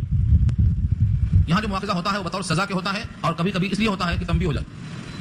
اس آیت کا یہ مضمون ہے ولو یؤاخذ اللہ الناس لو بفرض محال. سپوز اگر اللہ مواخذہ کر لیتا لوگوں کا بظلمہم ان کے ظلم کے سبب. بظلمہم میں جو با ہے یہ با سببیہ کہلاتی ہے. ان کے ظلم کے سبب ان کے ظلم کی وجہ سے. اور ظلم کی دونوں قسمیں ہیں چاہے ظالم لنفسہ اپنے اوپر ظلم کرتا ہو اور یا وہ ظلم کے مرتبے میں شرک کا ارتکاب کرتا ہو. دونوں صورتوں میں اگر اللہ مواخذہ کر لیتا ان کے ظلم کے سبب ما ترک علیہا من دابہ تو نہیں چھوڑتا زمین پر کوئی حرکت کرنے والا. زمین پر حرکت کرنے والے سب پکڑ میں آ جاتے. ولکن یؤخرہم الی اجل مسمى لیکن ایک معینہ مدت تک کے واسطے ان کو مہلت دے رکھی ہے اور ان کو مؤخر کیا جا رہا ہے. ولکن یؤخرہم ان کو مؤخر کر رہے ہیں الی اجل اجل کے معنی مدت اور مسمى کے معنی متعین. وہ مدت متعینہ اللہ کو معلوم. فاذا جاء اجلهم بس اب آ جائے ان کی مدت معین لا یستاخرون ساعۃ تو نہیں مؤخر کیے جائیں گے ایک لمحہ. ساعۃ ایک لمحہ. ولا یستقدمون اور نہ وہ آگے بڑھ سکیں گے. یہ آگے بڑھنا ایسا ہی ہے جس طرح ہمارے محاورے میں کوئی تاجر کہتا ہے بھائی یہ ریٹ فکس ہے اس میں کمی زیادتی کا کوئی چانس نہیں ہے. حالانکہ کمی بولنا چاہتا ہے لیکن مقابلے میں زیادتی بولنا پڑتا ہے. ہر تاجر چاہتا ہے کہ بڑھ کے قیمت آ جائے لیکن یہ متعین قیمت ہے اس میں کمی زیادتی نہیں ہوگی بولتا. حالانکہ ذاتی پر خود راضی ہو جائے گا کمی پر راضی نہیں ہونا ہے اس کو. ایک محاورہ ہے قطعی فیصلے کے واسطے ایسا کہا جاتا ہے کہ نہ آگے ہوگا نہ پیچھے ہوگا. مطلب یہ ہے کہ فکس متعین ہے. وَيَجْعَلُونَ لِلَّهِ اور کرتے ہیں وہ اللہ کے لیے یعنی ایسے امور تجویز کرتے ہیں اللہ کے لیے ما یکرہون جس کو وہ خود ناپسند کرتے ہیں. وَتَصِفُ أَلْسِنَتُهُمُ الْكَذِبَ اور بیان کرتی ہیں ان کی زبانیں جھوٹ یا دعوے. الکذب ایسی جھوٹی بات ان کی زبان سے بیان ہو رہی ہے جس کا حقیقت حال سے نفس الامر سے کوئی تعلق نہیں. ان لهم الحسنى یہ ہے سر ان لهم الحسنى وہ جھوٹی بات جو زبان سے بیان کرتے ہیں وہ کیا ہے ان لهم الحسنى کہ ان کے لیے ہر طرح کی بھلائی ہے. حسنى کہتے ہیں جنت کو. حسین سے حسنى بنا. حسین اردو میں استعمال ہے خوبصورت چیز کو حسین کہا جاتا ہے. اگر اس کی مونث لائی گئی تو حسنى بنتی ہے. جنت کو بھی اللہ نے حسنى کہا. کلمہ طیبہ کو بھی حسنى کہا گیا. تو ان لهم الحسنى یہاں سے مراد ہے جنت کی نعمتیں ہر قسم کی بھلائیاں اس میں. یعنی اللہ کے لیے ناگوار باتیں منسوخ کرتے اور اپنے دل میں خوش ہوتے کہ جنت تو ہے ان کے لیے. چنا بونے والا چنا ہی کاٹے گا مگر سوچتا یہ ہے کہ میں نے چنا نہیں لگایا ہے اس سے اچھی امیدیں کر کے بیٹھا ہوا. اللہ فرماتے ہیں جو چیزیں اللہ کو ناپسند اور ناگوار ہیں وہ چیزیں اللہ کی طرف منسوخ کر کے یہ خوش ہونا کہ مجھ کو جنت ملے گی. لا جرم کے معنی یقیناً لازمی بات ہے ان لهم النار کہ بے شک ان کے لیے دوزخ ہے. وانہم مفرطون اور بے شک وہ لوگ حد سے آگے بڑھ جانے والے. یہاں مفرط سے مراد ہے آگے بھیجے جانے والے. مفرطون افراد سے ہے آگے بڑھنا یعنی جہنم میں ان کو پہلے داخل کیا جائے گا کیونکہ یہ حد سے آگے بڑھنے والے. مفرطون کا لفظ سمجھ لو بار بار کام میں آئے گا. فرط فرط اسی سے بنا ہے اردو میں افراط اور تفریط. اور جنازی کی دعا میں آپ پڑھتے ہیں اللہم اجعلہ لنا فرطا. کیا مطلب ہے؟ افراط ہو تفریط ہو مفرط ہو فرط ہو سب کا مادہ ایک ہی ہے آگے جا کر انتظام کرنا. آگے پہنچنے والے کو مفرط کہا گیا. جنازہ اگر نابالغ بچی اور بچے کا ہے تب تو کہیں گے اللہم اجعلہ یا اللہم اجعلھا لنا فرطا. اے اللہ اس کو ہم سے پہلے آگے جانے والا بنا. جنت میں ہم سے پہلے یہ رہے گا ہمارا استقبال کرے گا. یہ مراد ہے. اللہم اجعلہ لنا فرطا واجرا جتنا اس میں اضافہ کر سکتے ہیں آپ کریں. وذخرا یہ بچہ جو نابالغ ہوتا ہے اگر مومن کا بچہ ہے تو روایت میں آیا ہے مشکات کی کہ وہ اپنے ناف کے سرر سے، ناف میں جو آیا کاٹتی ہے اس کو سرر کہتے ہیں عربی میں، اپنے سرر سے اپنے ماں باپ کو کھینچ کر لے جائے گا جنت کی طرف، کھینچ کر لے جائے گا. تو یہ بچہ جنت میں لے جائے گا، اور اگر ماں باپ خود اس قابل ہیں کہ جنت کے لائق ہیں تو ان کا استقبال کرے گا. تو یہ ہے مفرد، جنازے کی دعا میں پڑھتے ہیں ہم، مگر سمجھے بغیر پڑھتے ہیں تو دل میں دقت ہی نہیں آتی. اللہم اجعلہ لنا فرطا کہتے ہوئے دل میں دقت آنا کہ جنت میں ہم سے آگے رہے گا. یہ بچہ جنتی ہے اور ہم سے آگے رہے گا، تو رونے کا مقام ہے کہ خوشی کا مقام ہے. جس کا یہ ہمارے پاس عطیہ تھا، امانت تھی، اس نے واپس دے دیا، تو رونے کی کون سی بات ہے؟ تو خیر ادھر میں جاؤں گا نہیں، صرف دکھانا مجھے لفظ ہے، وہ بات کسی موقع پر آئے گی. مفرطون کے معنی آتے ہیں جن کو پیش کرنے میں آگے بھیج دیا جائے.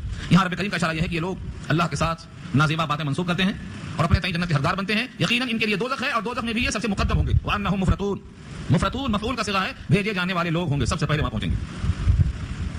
تاللہ لقد ارسلنا الی امم من قبلک، اللہ کی قسم، اللہ کی قسم خود کھا رہے ہیں، اللہ کی قسم کھا رہے ہیں. تاللہ واللہ باللہ، اس الفاظ قسمیات. تاللہ اللہ کی قسم، لقد ارسلنا الی امم من قبلک، تحقیق کہ ہم نے بھیجا ہے آپ سے پہلے بہت سے امتوں کی طرف رسولوں کو. فزین لهم الشیطان اعمالهم، تو کر دیا ہے ان کے لیے شیطان نے ان کے اعمال کو مزین. فهو ولیہم اليوم، بس وہ ان کا ولی ہے آج. ان رسولوں کے خلاف شیطان دنیا میں ان کا ولی بن گیا تھا، اور اب قیامت کے میدان میں بھی شیطان کو اس پر ولایت حاصل رہے گی. اگر دنیا میں رسولوں کی بات مانا ہوتا تو رسول کے ساتھ ساتھ رہنے کا موقع یہاں ملتا، لیکن چونکہ دنیا میں اس کو ولایت حاصل تھی شیطان کی، اور شیطان نے ان کے اعمال کو مزین کر دیا تھا، لہذا آج یعنی محشر کے میدان میں وہی شیطان کا رفیق ہوگا اور دوست ہوگا. فهو ولیہم اليوم، آج ان کا ولی اور رفیق وہی شیطان ہوگا. ولہم عذاب علیم، اور اس کے لیے المناک عذاب. یہاں سے نبی صلی اللہ علیہ وسلم پر جو کتاب آئی ہے قرآن، اس کے نزول کا ایک مقصد بتایا گیا. وما انزلنا علیک الکتاب، اور نہیں بھیجا ہم نے آپ پر کتاب، الا مگر لتبین لهم، تاکہ آپ ان کے لیے واضح کر دیں الذی اختلفوا فیہ، جن کاموں میں ان کو اختلاف رہا ہے.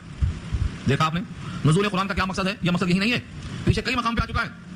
یہاں بھی سورہ نحل میں خود گزرا ہے، آیت نمبر 44 میں گزرا ہے، یہاں بھی آیا ہے آیت نمبر 64 میں، پیچھے بھی آ چکا ہے سورہ ابراہیم میں، ابراہیم کی آیت نمبر 2 ہے، سورہ اعراف میں گزر چکا ہے. قرآن کریم کے نزول کا مقصد اللہ خود بیان کرتے ہیں کہ اے نبی آپ ان کو قرآن کریم کے ذریعے سے کھول کر بیان کر دیجیے ان باتوں کو جن میں باہمی لوگ اختلاف کر رہے ہیں. اختلافی مسائل کو حل کرنے کی واحد شکل یہ ہے کہ یہی کتاب ہے جو شخص خالی ہے، اس کتاب پر اپنے مسائل کو پیش کر دو. یہ کتاب کیا بولتی ہے مان لو، مگر یہاں مقصد میں ہے ہی نہیں وہ کہ لوگوں کو رہنمائی کریں، لوگوں کو ہدایت کریں، لوگوں تک احکام پہنچائیں. مقصد میں وہ ہے ہی نہیں. مقصد میں کیا ہے؟ لوگ جس کام میں بھی ہیں ان کی خرافات کو شرعی سند دے دو اور ان سے ہاں ملا کر ان کو ہموار کر لو، تو لمبی بھیڑ آپ کے ساتھ رہے گی، جھنڈا اونچا رہے ہمارا سب سے آگے.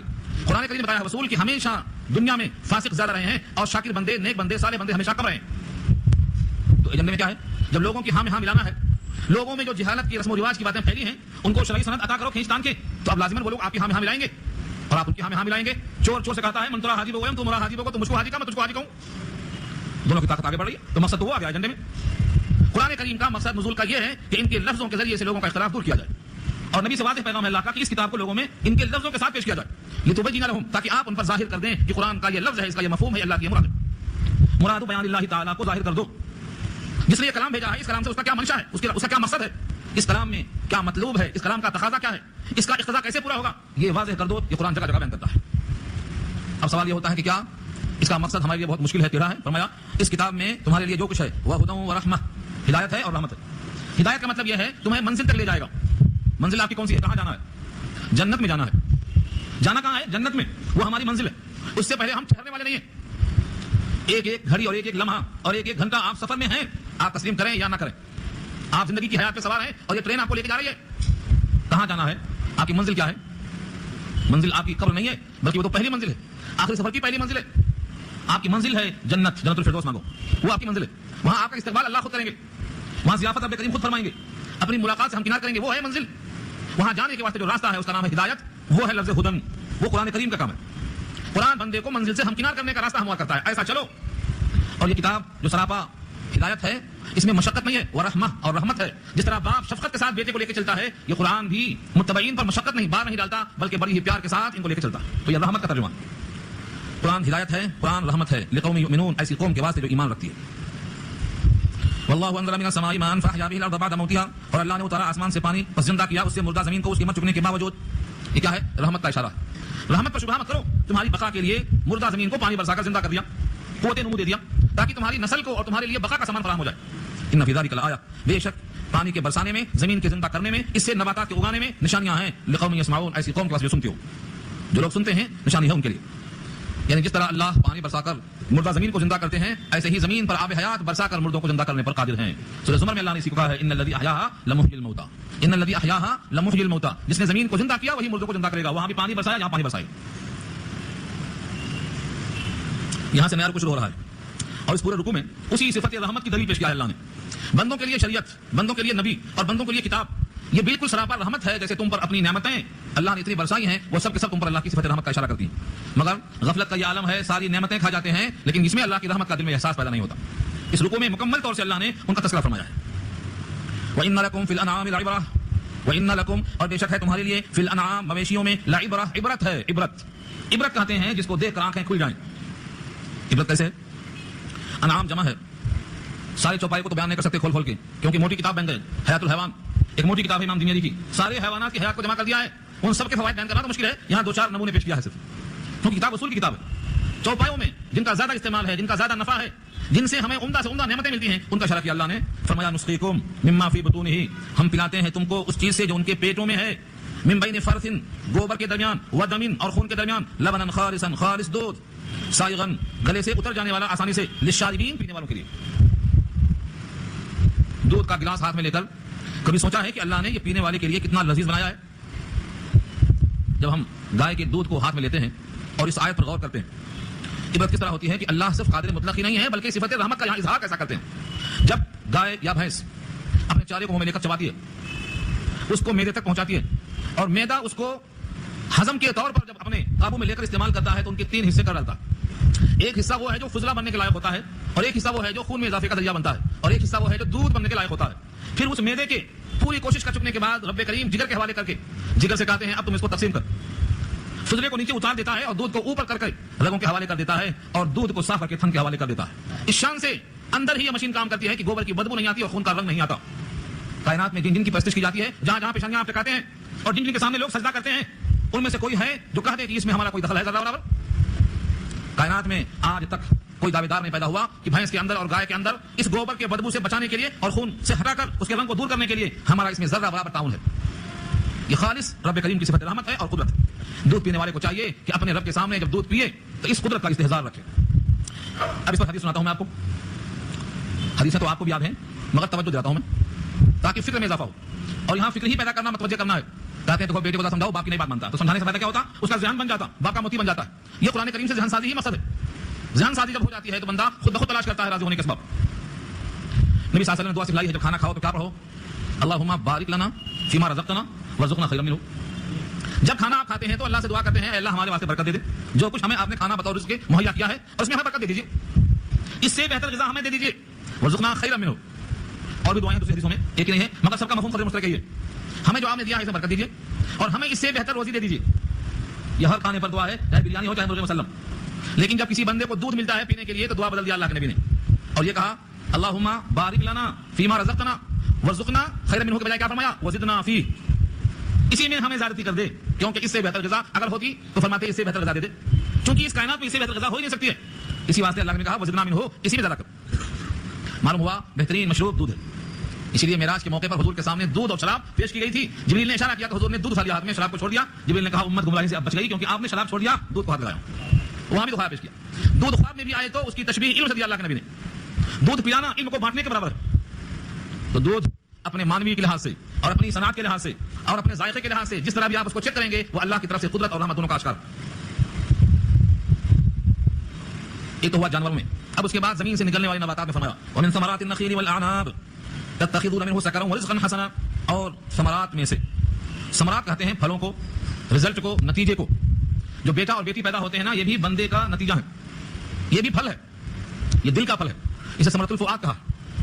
ثمرۃ الفؤاد یہاں کہا ہے ثمرۃ النخیل، کھجور کے درخت کا پھل، کھجور کے پھل، والاعناب اور انگوروں کے پھل۔ تم اس سے کیا بناتے ہو؟ نشا کی چیزیں، تتخذون منه سکرا، بناتے ہو تم اس سے نشا کی چیزیں، ورزقا حسنا، اور رزق حسن بناتے ہو۔ اس پر شارحین نے بڑے بہترین اشارے کیے ہیں، دو لفظ ہے، ایک ہے سکر نشا کی چیزیں اور ایک ہے رزق حسن عمدہ غذائیں۔ کھجور تو سراپا عمدہ غذائیں ہیں، لیکن اس سے بھی نبیذ بناتے تھے۔ نبیذ کا مطلب یہ ہے پانی میں کھجوریں ڈال دیں اور رات میں وہ بھیگتی رہیں، جب صبح اس کو مت کے گٹھلیاں نکال کے پھینک دیں گے تو وہ بہترین مشروب ہوگا، اس کو ہم نبیذ کہتے ہیں، نبیذ تمر۔ اس کے بڑے مسائل ہیں، اس کی بہت سی اقسام ہیں، کئی جگہ بحث آئی ہے اس کی، ہمیں خلاصہ نہیں پیش کرنا ہے، صرف اشارہ کرنا ہے اس کا۔ تو یہ کیا ہے؟ اگر نبیذ کو زیادہ دیر تک چھوڑ دیا گیا تو نشہ پیدا ہو جاتا، اور اگر نشہ پیدا ہو چکا ہے تو اس میں کچھ چیزیں ایسی ہیں ڈالنے کے بعد وہ سرکہ بن جاتا ہے. سرکے کو الخل کہا جاتا ہے عربی میں. یہ سب چیزیں سے مراد ہیں، سب بنتے ہیں انگور سے بھی اور کھجور سے بھی. تو اگر سکرن ہے نشہ کی چیز تو جو اس وقت کی بات ہے جب شراب حرام نہیں ہوئی تھی، تب تو حالت سکر یعنی نشہ کی چیزیں جو نبیذ کے علاوہ ہیں وہ بھی نعمت میں شامل ہوتی ہیں. اور اگر شراب کی حرمت آ چکی ہے تو یہاں سکر سے مراد وہ چیزیں ہیں جو نبیذ بنا کر پی جاتی تھی. نبی صلی اللہ علیہ وسلم اس کو آخر تک پیتے رہے. بہت اچھی چیز ہے، طاقتور چیز ہے. اس کے مقابل میں کہا ہے رزقاً حسنا، بہترین رزق. کھجوروں کو سکھا کر رکھو، پورے سال کھاؤ. انگوروں کو سکھا لو، کشمش بنا لو. تو کشمش کی شکل میں اور کھجوروں کو سکھا کر یہ رزق حسن بنتا ہے. یہ اللہ کی طرف سے نعمت ہے. اس کا مطلب یہ نہیں ہے کہ نشہ کی چیز بنانے کی یہاں پر ہمت افزائی کی جا رہی ہے، بلکہ لوگ بناتے ہیں اس کو اور استعمال کرتے ہیں تو صرف نعمتوں کا تذکرہ یہاں مقصود ہے. رہا اس کی حرمت و حلت کا حکم وہ یہاں مقصود نہیں ہے، وہ کسی اور آیت میں آیا ہے. اور فرمایا نبی صلی اللہ علیہ وسلم نے کل مسکر حرام، ہر نشہ آور چیز حرام ہے. اور فرمایا جس کے زیادہ پینے اور کھانے سے نشہ آ جائے اس کا قطرہ بھی حرام ہے. کل ما اسکر کثیرہ فقلیلہ حرام، ہر وہ چیز جس کی زیادہ مقدار کھانے سے نشہ آتا ہو، اگر کم مقدار کھایا تو نشہ نہیں آئے گا لیکن تب بھی حرام. یہ وضاحت اللہ کے نبی نے بخاری میں روایت موجود ہے. ان فی ذلک لآیہ، بے شک اس میں نشانی ہے، لقوم یعقلون، ایسی قوم کے واسطے جو تعقل کرے، عقل کا استعمال کرے کہ اللہ نے زمین سے کتنا شیریں اور کتنا میٹھا رس ہمارے واسطے مہیا کیا ہے. کھجور تو ایسی بہترین نعمت ہے تو اس کے درخت کو بھی اللہ کے نبی نے تشبیہ دی ہے مومن سے. مومن سراپا نفع بخش ہوتا ہے اور کھجور کا درخت بھی سراپا نفع بخش ہوتا ہے. اب تشبیہ کی وجہ یہاں نہیں. تو پہلی چیز ہے مویشیوں میں عبرت ہے، دوسرے ہیں درختوں سے، پھلوں سے، اور تیسری چیز یہ ہے حیوانات میں جن کو ہم حقیر اور بہت ہی حقیر سے ہم دیکھتے ہیں کہ بہت چھوٹا ہے، اس کی کوئی حیثیت نہیں ہے، اللہ نے ہمارے واسطے بہت ہی عمدہ سے بنایا ہے. اس میں سے ایک ہے نحل. نحل کہتے ہیں شہد کی مکھی کو. یہ سورت کا نام سورہ نحل ہے اسی شہد کی مکھی کی وجہ سے، اور یہی وہ آیت ہے جس میں لفظ نحل استعمال کیا ہے اللہ نے. اسی ایک ٹکڑے کی وجہ سے پوری سورت کا نام ہے سورہ نحل. نحل کے معنی شہد کی مکھی. واوحى ربک الی النحل، اور وحی کیا آپ کے رب نے شہد کی مکھی کی طرف. اوحا یوحی ایحاء کے معنی وحی کرنا. انبیاء کی طرف جو وحی آتی ہے وہ الگ ہے، انبیاء کے غیر کی طرف وحی آتی ہے وہ الگ ہے. کل 7 قسمیں ہیں وحی کی. امام سہیلی نے 7 قسمیں بیان کی ہیں. خلاصہ اس کا یہ ہے کہ جب انبیاء کے علاوہ کی طرف کوئی مخفی کلام پہنچایا جائے جس سے اس کو بات سمجھ میں آ جائے کہ کیا کرنا چاہیے اور کیا نہیں کرنا چاہیے، کلام مخفی ہو اور اس کو سمجھ میں آ جائے، اس کا نام وحی ہے. حضرت موسیٰ کے ماں کی طرف وحی آئی تھی کہ دودھ پلاؤ موسیٰ کو، جب ڈر لگے کہ اب شرطی آ جائیں گے اور قتل کر دیں گے تو صندوق میں رکھو اور دریا کے حوالے کر دو. وَأَوْحَيْنَا إِلَىٰ أُمِّ مُوسَىٰ أَنْ أَرْضِعِيهِ فَإِذَا خِفْتِ عَلَيْهِ فَأَلْقِيهِ فِي الْيَمِّ. سورۃ قصص پارہ 20. دودھ پلاؤ شوق سے بچے کو، لیکن جب خطرہ محسوس ہو تو صندوق میں رکھو، دریا میں ڈال دو. ہمارا وعدہ ہے ہم تم کو واپس دیں گے، ہمارا وعدہ ہے تم کو ہم یہ بچہ واپس دیں گے. کائنات کی عقل کہتی ہے کیسے واپس آئے گا؟ اگر صندوق پوری طرح بند کر دیا ہے تو دم گھٹ کے مر جائے گا، اور کہیں ذرہ برابر اگر سان ہے تو پانی اندر گھس کے غرق کر دے گا. کیسے پہنچائیں گے آپ؟ عقل تو یہ کہتی ہے. لیکن اللہ نے وہی بھیجا، انا رادوہ الیک، میں لوٹاؤں گا اس کو، میرے نام پہ ڈال دریا کے حوالے کر دے. یہ کلام مخفی ہے، کوئی اس کے لیے فرشتہ نہیں آیا تھا. یہ موسیٰ کی ماں کے دل میں ڈال دیا اللہ نے، اس کو وحی کہتے ہیں. عمل ہوا، تفصیلی بات قصص میں انشاءاللہ آئے گی. ایسے ہی وحی کیا اللہ نے شہد کی مکھی کی طرف. شہد کی مکھی اللہ کی مخاطب بن رہی ہے. توجہ چاہتا ہوں میں آپ کی کہ اللہ تعالیٰ نے اس شہد کی مکھی کو بھی اپنا مخاطب بنایا.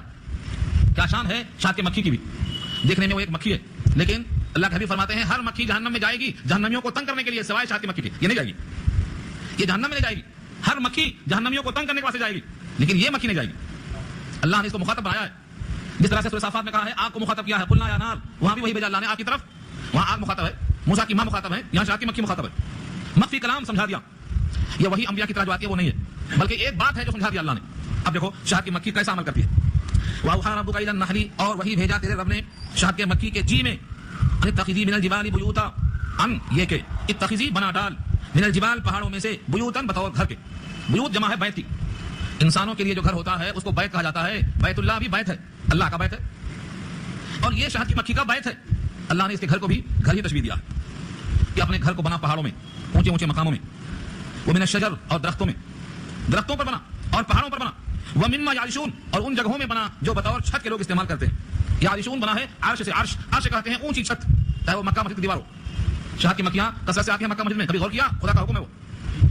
چھتوں میں اونچی جگہ پر اللہ نے حکم دیا ہے. مما یعرشون، جو لوگ عرش بناتے ہیں. ہمارا گھر گاؤں کا خالی پڑا ہوا ہے، تنہا والے صاحب بیمار ہیں، آپ کو خود شفا کی خبر آئی ہے. وہ فرماتے ہیں کہ میں اوپر چڑھتا نہیں، نیچے رہتا ہوں، کیونکہ 90 سال سے اوپر ہے ماشاءاللہ، اوپر جا نہیں سکتے. شہد کی مکھیوں نے دیکھا کہ اوپر پنکھا خالی ہے، ہوادار، اس پنکھے میں لا کے شہد بنا دیا، لمبا چھتا لگا دیا. جب میں داخل ہوا مجھے یاد آیا کہ مما یعرشون کا اللہ نے یہ اللہ کا حکم پورا کر دیا. شہد کی مکھی کی پنکھا خالی دکھائی دیا، کوئی استعمال نہیں کرنے والا ہے تو وہاں کے لگا دیا. اور اس شہد کی مکھی کے بنانے میں، اس کا نظام چلانے میں، ان کا ڈسپلن دیکھیں گے تو انسان پیچھے ہے ان سے. ہمارا کوئی امیر نہیں، شہد کی مکھیوں کا ایک امیر ہوتا ہے، ملکہ ہوتی ہے. مجال نہیں کہ کوئی مکھی ان کے خلاف چلی جائے. ہمارا کوئی امیر ہے؟ ہمارا کوئی امیر نہیں. جس کو جو دیکھو بٹا ہوا ہے، تقسیم ہوا ہے. شہد کی مکھی کو اللہ کا یہ حکم ہے، ایک امیر کے تابع ہے وہ، ایک، اس کا نام ہے ملکہ. اور اس کا کام یہ ہے کہ خود وہ کتنے انڈے فراہم کرتی ہے. صحیح تعداد تو آپ کو یاد کرنا پڑے گا. کم سے کم 6,000 سے لے کر 12,000 تک انڈے فراہم کرتی ہے. ملکہ خود کام بانٹتی ہے. کچھ کا کام ہے رس چوس کے آنا, آگے آیت میں رہا رس چوس کے آنا. کچھ کا کام یہ ہے کہ اگر کوئی گندی چیز لے کے آتی ہے تو اس کو داخل نہیں ہونے دینا, اسے ملکہ قتل کر دیتی ہے تاکہ اس رس میں کوئی چیز خراب نہ آنے پائے. اور ایک کام مقرر کرتی ہے, اگر کوئی چھتے پر حملہ کرنے والا ہے تو باقاعدہ ایک دستہ مقرر کرتی ہے, تم حملہ کرنا, تمہارا کام یہی ہے صرف اقدام. اللہ تعالیٰ نے اس کو ایسا پابند بنایا ہے. ان کے چھتے کو آپ دیکھیں گے تو ان کے چھتے میں اگر آپ مارکر لے کر نشان ڈالیں گے تو بھی آپ ذات چڑھا نہیں پائیں گے جتنے نشان ہیں. ہر چھتا برابر ہے, مسدس ہوتا ہے, 6 کونا بنتا ہے اس میں, نہ مخمس ہوتا, نہ مربع ہوتا, نہ مثلث ہوتا, نہ 3 کونے, نہ 4, نہ 5. ہر دانے کو آپ دیکھیں گے تو وہ مسدس ہوگا, 6 کونا لکھا ہے. 4 میں 6 کونے میں کوئی کونا ضائع نہیں ہوتا, 4 میں 5 میں 3 میں چانس ہے ایک آدھ کونا خراب نکل جائے تو مسدس بناتی ہے. اتنا برابر, اتنا مساوی کہ آپ کسی چیز سے اس کا نشان تول لیں, ناپ لیں, دیکھ لیں, ایک بال کے برابر آپ کو فرق نہیں ملے گا. یہ کس کا حکم ہے؟ یہ رب کریم نے سکھایا ہے شہاد کی مکھی کو, ہم کو بھی سکھایا ہے کتاب اللہ بھیج کر, ہم نے کتاب ہی چھوڑ دیا. یہ ہے کمی. اس کو جو پیغام آیا اس نے فالو کیا. ہمیں جو پیغام ملا ہے ہم نے اس کتاب کو اٹھا کے بازو رکھ دیا ہے, خواہشوں پر جی رہے ہیں. دلہے میاں ناچ رہے ہیں, بھائی کیوں فلاں کی خواہش ہے, اللہ کی خواہش کیا ہے دیا ہوتا کم سے کم. ایک پھول کا ہار رکھا ہے, سارا جہان ناچتے ہوا رہا ہے, تو دوستوں کی خواہش ہے. دوستوں کو پیدا کرنے والا رب کیا چاہتا ہے اس کی خواہش کو نہیں سوچا میں. یہ کب آئے گا سمجھ میں؟ بندوں کو چاہیے کہ اپنے رب سے محبت کریں. یہ نعمتوں کو سنانے کا یہی منشا ہے. نعمتیں میری استعمال کر رہے ہو تو شہد کی مکھی کو اللہ نے جتنے آرڈر دیے ہیں سب فالو کر رہی ہے. اونچے اونچے گھر بناؤ پہاڑوں میں, درختوں میں اور چھتوں میں. یہ 3 مقامات ہیں. ان 3 سے ہٹ کر چوتھا مقام نہیں ملے گا آپ کو. کیوں؟ تازی ہوا ملنا چاہیے تاکہ شہد خراب نہ ہو, ضائع نہ ہو. اور اس کو اللہ نے کیا حکم دیا ہے, کیا کیا کھاؤ, کیسے بنے گا. ثم کلی من کل الثمرات. کس کو حکم ہے؟ کلی, کھاؤ. شہد کی مکھی کو اللہ حکم دیتے ہیں پھر کھاؤ. من کل الثمرات, ہر قسم کے پھلوں سے چستی پھرو. پھل کھانا اس کو حکم دیا اللہ نے. وہ پھل ہی کھائے گی, گوشت نہیں کھائے گی. کیوں؟ رب نے نہیں کہا, رب نے اس کو خاص کر دیا ہے پھلوں کا رس چوسنے کے لیے. اب وہ گوشت نہیں کھائے گی. پھر ہم اس کو کہتے ہیں کہ یہ بے شعور جانور ہے, بے شعور حیوان ہے. ہم کو اللہ نے جس چیز سے کہا ہے کہ یہ مت کھانا حرام ہے, ہم اس سے کیوں نہیں رکتے؟ اللہ نے کہا سود نہیں کھانا, ہم کو رکنا چاہیے, نہیں رکنا چاہیے. شہد کی مکھی رک جاتی ہے, ہم نہیں رکتے. اللہ نے کہا سود نہیں کھانا, رشوت نہیں کھانا, خنزیر نہیں کھانا, میتا نہیں کھانا, بٹا ہوا خون نہیں کھانا. یہ سب چیزیں تمہارے واسطے مضر ہیں. عقل و شعور رکھنے والا انسان بھی اس مضر چیز کو مضر نہیں سمجھ رہا ہے. جبکہ شہد کی مکھی پھلوں سے آگے نہیں بڑھتی. اور آگے دیکھو, اگر یہ پھل قریب میں نہیں ہے تو, پھول دور دراز علاقوں میں ہے تو اللہ نے اس کے واسطے اس کی کمزوری کا لحاظ کرتے ہوئے کیا کہا؟ فصل کی سبل ربی کی ذللا. فصل کی تو چل اپنے رب کے راستوں پر. فصل کی چل, سبل سبیل کی جمع ہے راستے. ربی کی تیرے رب کے بنائے ہوئے جو راستے ہیں ان میں چل. ذللا جو آسان ہے تیرے لیے. یہ میلوں دور نکل جائے گی لیکن واپس اپنے گھر میں آئے گی, بھولے گی نہیں. راستے تابع کر دیا اللہ نے. ہم اور آپ کہتے ہیں یہ گلی ہے کہ وہ گلی. ہاں, کسی ایسے محلے میں جہاں گلیاں زیادہ ہیں بھول جاتے, لیکن شہد کی مکھی کو اللہ نے راستہ تابع کر دیا ہے, ٹھیک اپنے مقام پہ واپس آتی ہے. پھولوں کی تلاش میں دور دراز پہنچتی ہے اور رب کا حکم پورا کرتی ہے. اس میں اشارہ یہ ہے کہ شہد کی مکھی کو ہم نے ایک حکم بھیجا ہے, وہ اس کے تابع کام کرتی ہے. کاش تم بھی انبیاء کی تعلیمات پر اور اس کتاب پر عمل کر کے تم بھی کچھ اچھے بن سکتے. دیکھو جب شہد کی مکھی خدا کا حکم مانتی ہے تو اس کا نتیجہ کیا نکلتا؟ یخرج من بطونہا شراب. نکلتی ہے اس کے پیٹ سے شراب. شراب کا معنی مشروب ہے, یاد رہے گا. شراب کو عربی میں خمر کہتے ہیں, جو آدمی کی عقل کو چھین لیتی ہے, چھپا دیتی ہے. یہاں وہ مراد نہیں, یہاں شراب کا معنی مشروب ہے. عربی میں شراب کہتے ہیں پینے کی چیز کو. شربت, جو شربت ہے وہ شراب ہے, پیٹ میں سے اس کے نکلتا. یہاں پر بھی ایک بات کیا ہے فقہاء نے کہ یہ اس کے پیٹ سے نکلنے والا فضلہ ہے یا اس کے منہ سے نکلنے والا لعاب ہے. یہاں آیت کے الفاظ بتاتے ہیں کہ وہ فضلہ ہی ہے. کیوں؟ یخرج من بطونہا, نکلتے ہیں اس کے پیٹ سے. جو چیز پیٹ سے نکلتی ہے وہ فضلہ ہوتی ہے, اور جو لعاب ہوتا ہے وہ پیٹ سے نکلتا ہے بلکہ زبان سے نکلتا ہے. لیکن بندوں کے حق میں یہ فضلہ ہو تب بھی اور لعاب ہو تب بھی شفاء للناس آ گیا رہا. شفا حضرت امام شافعی رحمۃ اللہ علیہ اور بہت سے فقہاء نے کئی استدلال کیے ہیں اسے. حضرت علی کا بتانا چاہتا ہوں. حضرت علی فرمایا کرتے تھے کہ دنیا میں انسانوں کے لیے سب سے بہترین لباس جو بنایا اللہ نے وہ ایک کیڑے کا لعاب ہے, یعنی ریشم کا کیڑا جو لعاب نکالتا ہے اسے ریشم کا کپڑا بنتا ہے, سب سے نفیس کپڑا. مگر یہاں جائز ہے صرف عورتوں کو, مردوں کو نہیں. صرف 3 یا 4 صحابہ کو جائز کیا گیا تھا ان کے کھجلی کی وجہ سے, بطور دوا کے. باقی سب کے واسطے جائز نہیں, جو یہاں پہنے گا وہاں معلوم ہو جائے. تو ایک کیڑا ہے جس کا لعاب اس سے بنتا ہے سب سے نفیس لباس, یہ انسانوں کے لیے. اور دوسرا یہ ہے شہد کی مکھی جس کے پیٹ سے نکلنے والا فضلہ ہو یا اوپر سے نکلنے والا لعاب ہو. یہ مختلف الوان ہو, اس کے رنگ مختلف ہوتے ہیں. مختلف الوان, لون کی جمع ہے, لون مانے رنگ, مختلف مانے الگ الگ. کہیں پیلا ہوتا ہے, موسم کے لحاظ سے ان کو جو پھل دستیاب ہوگا, جس کا پھول ملے گا, جیسا ان کو ذائقہ ملے گا, اس لحاظ سے اس کا رنگ بدلتا جائے گا. حالات کے لحاظ سے, زمانے کے لحاظ سے, جغرافیائی لحاظ سے, موسم کے لحاظ سے.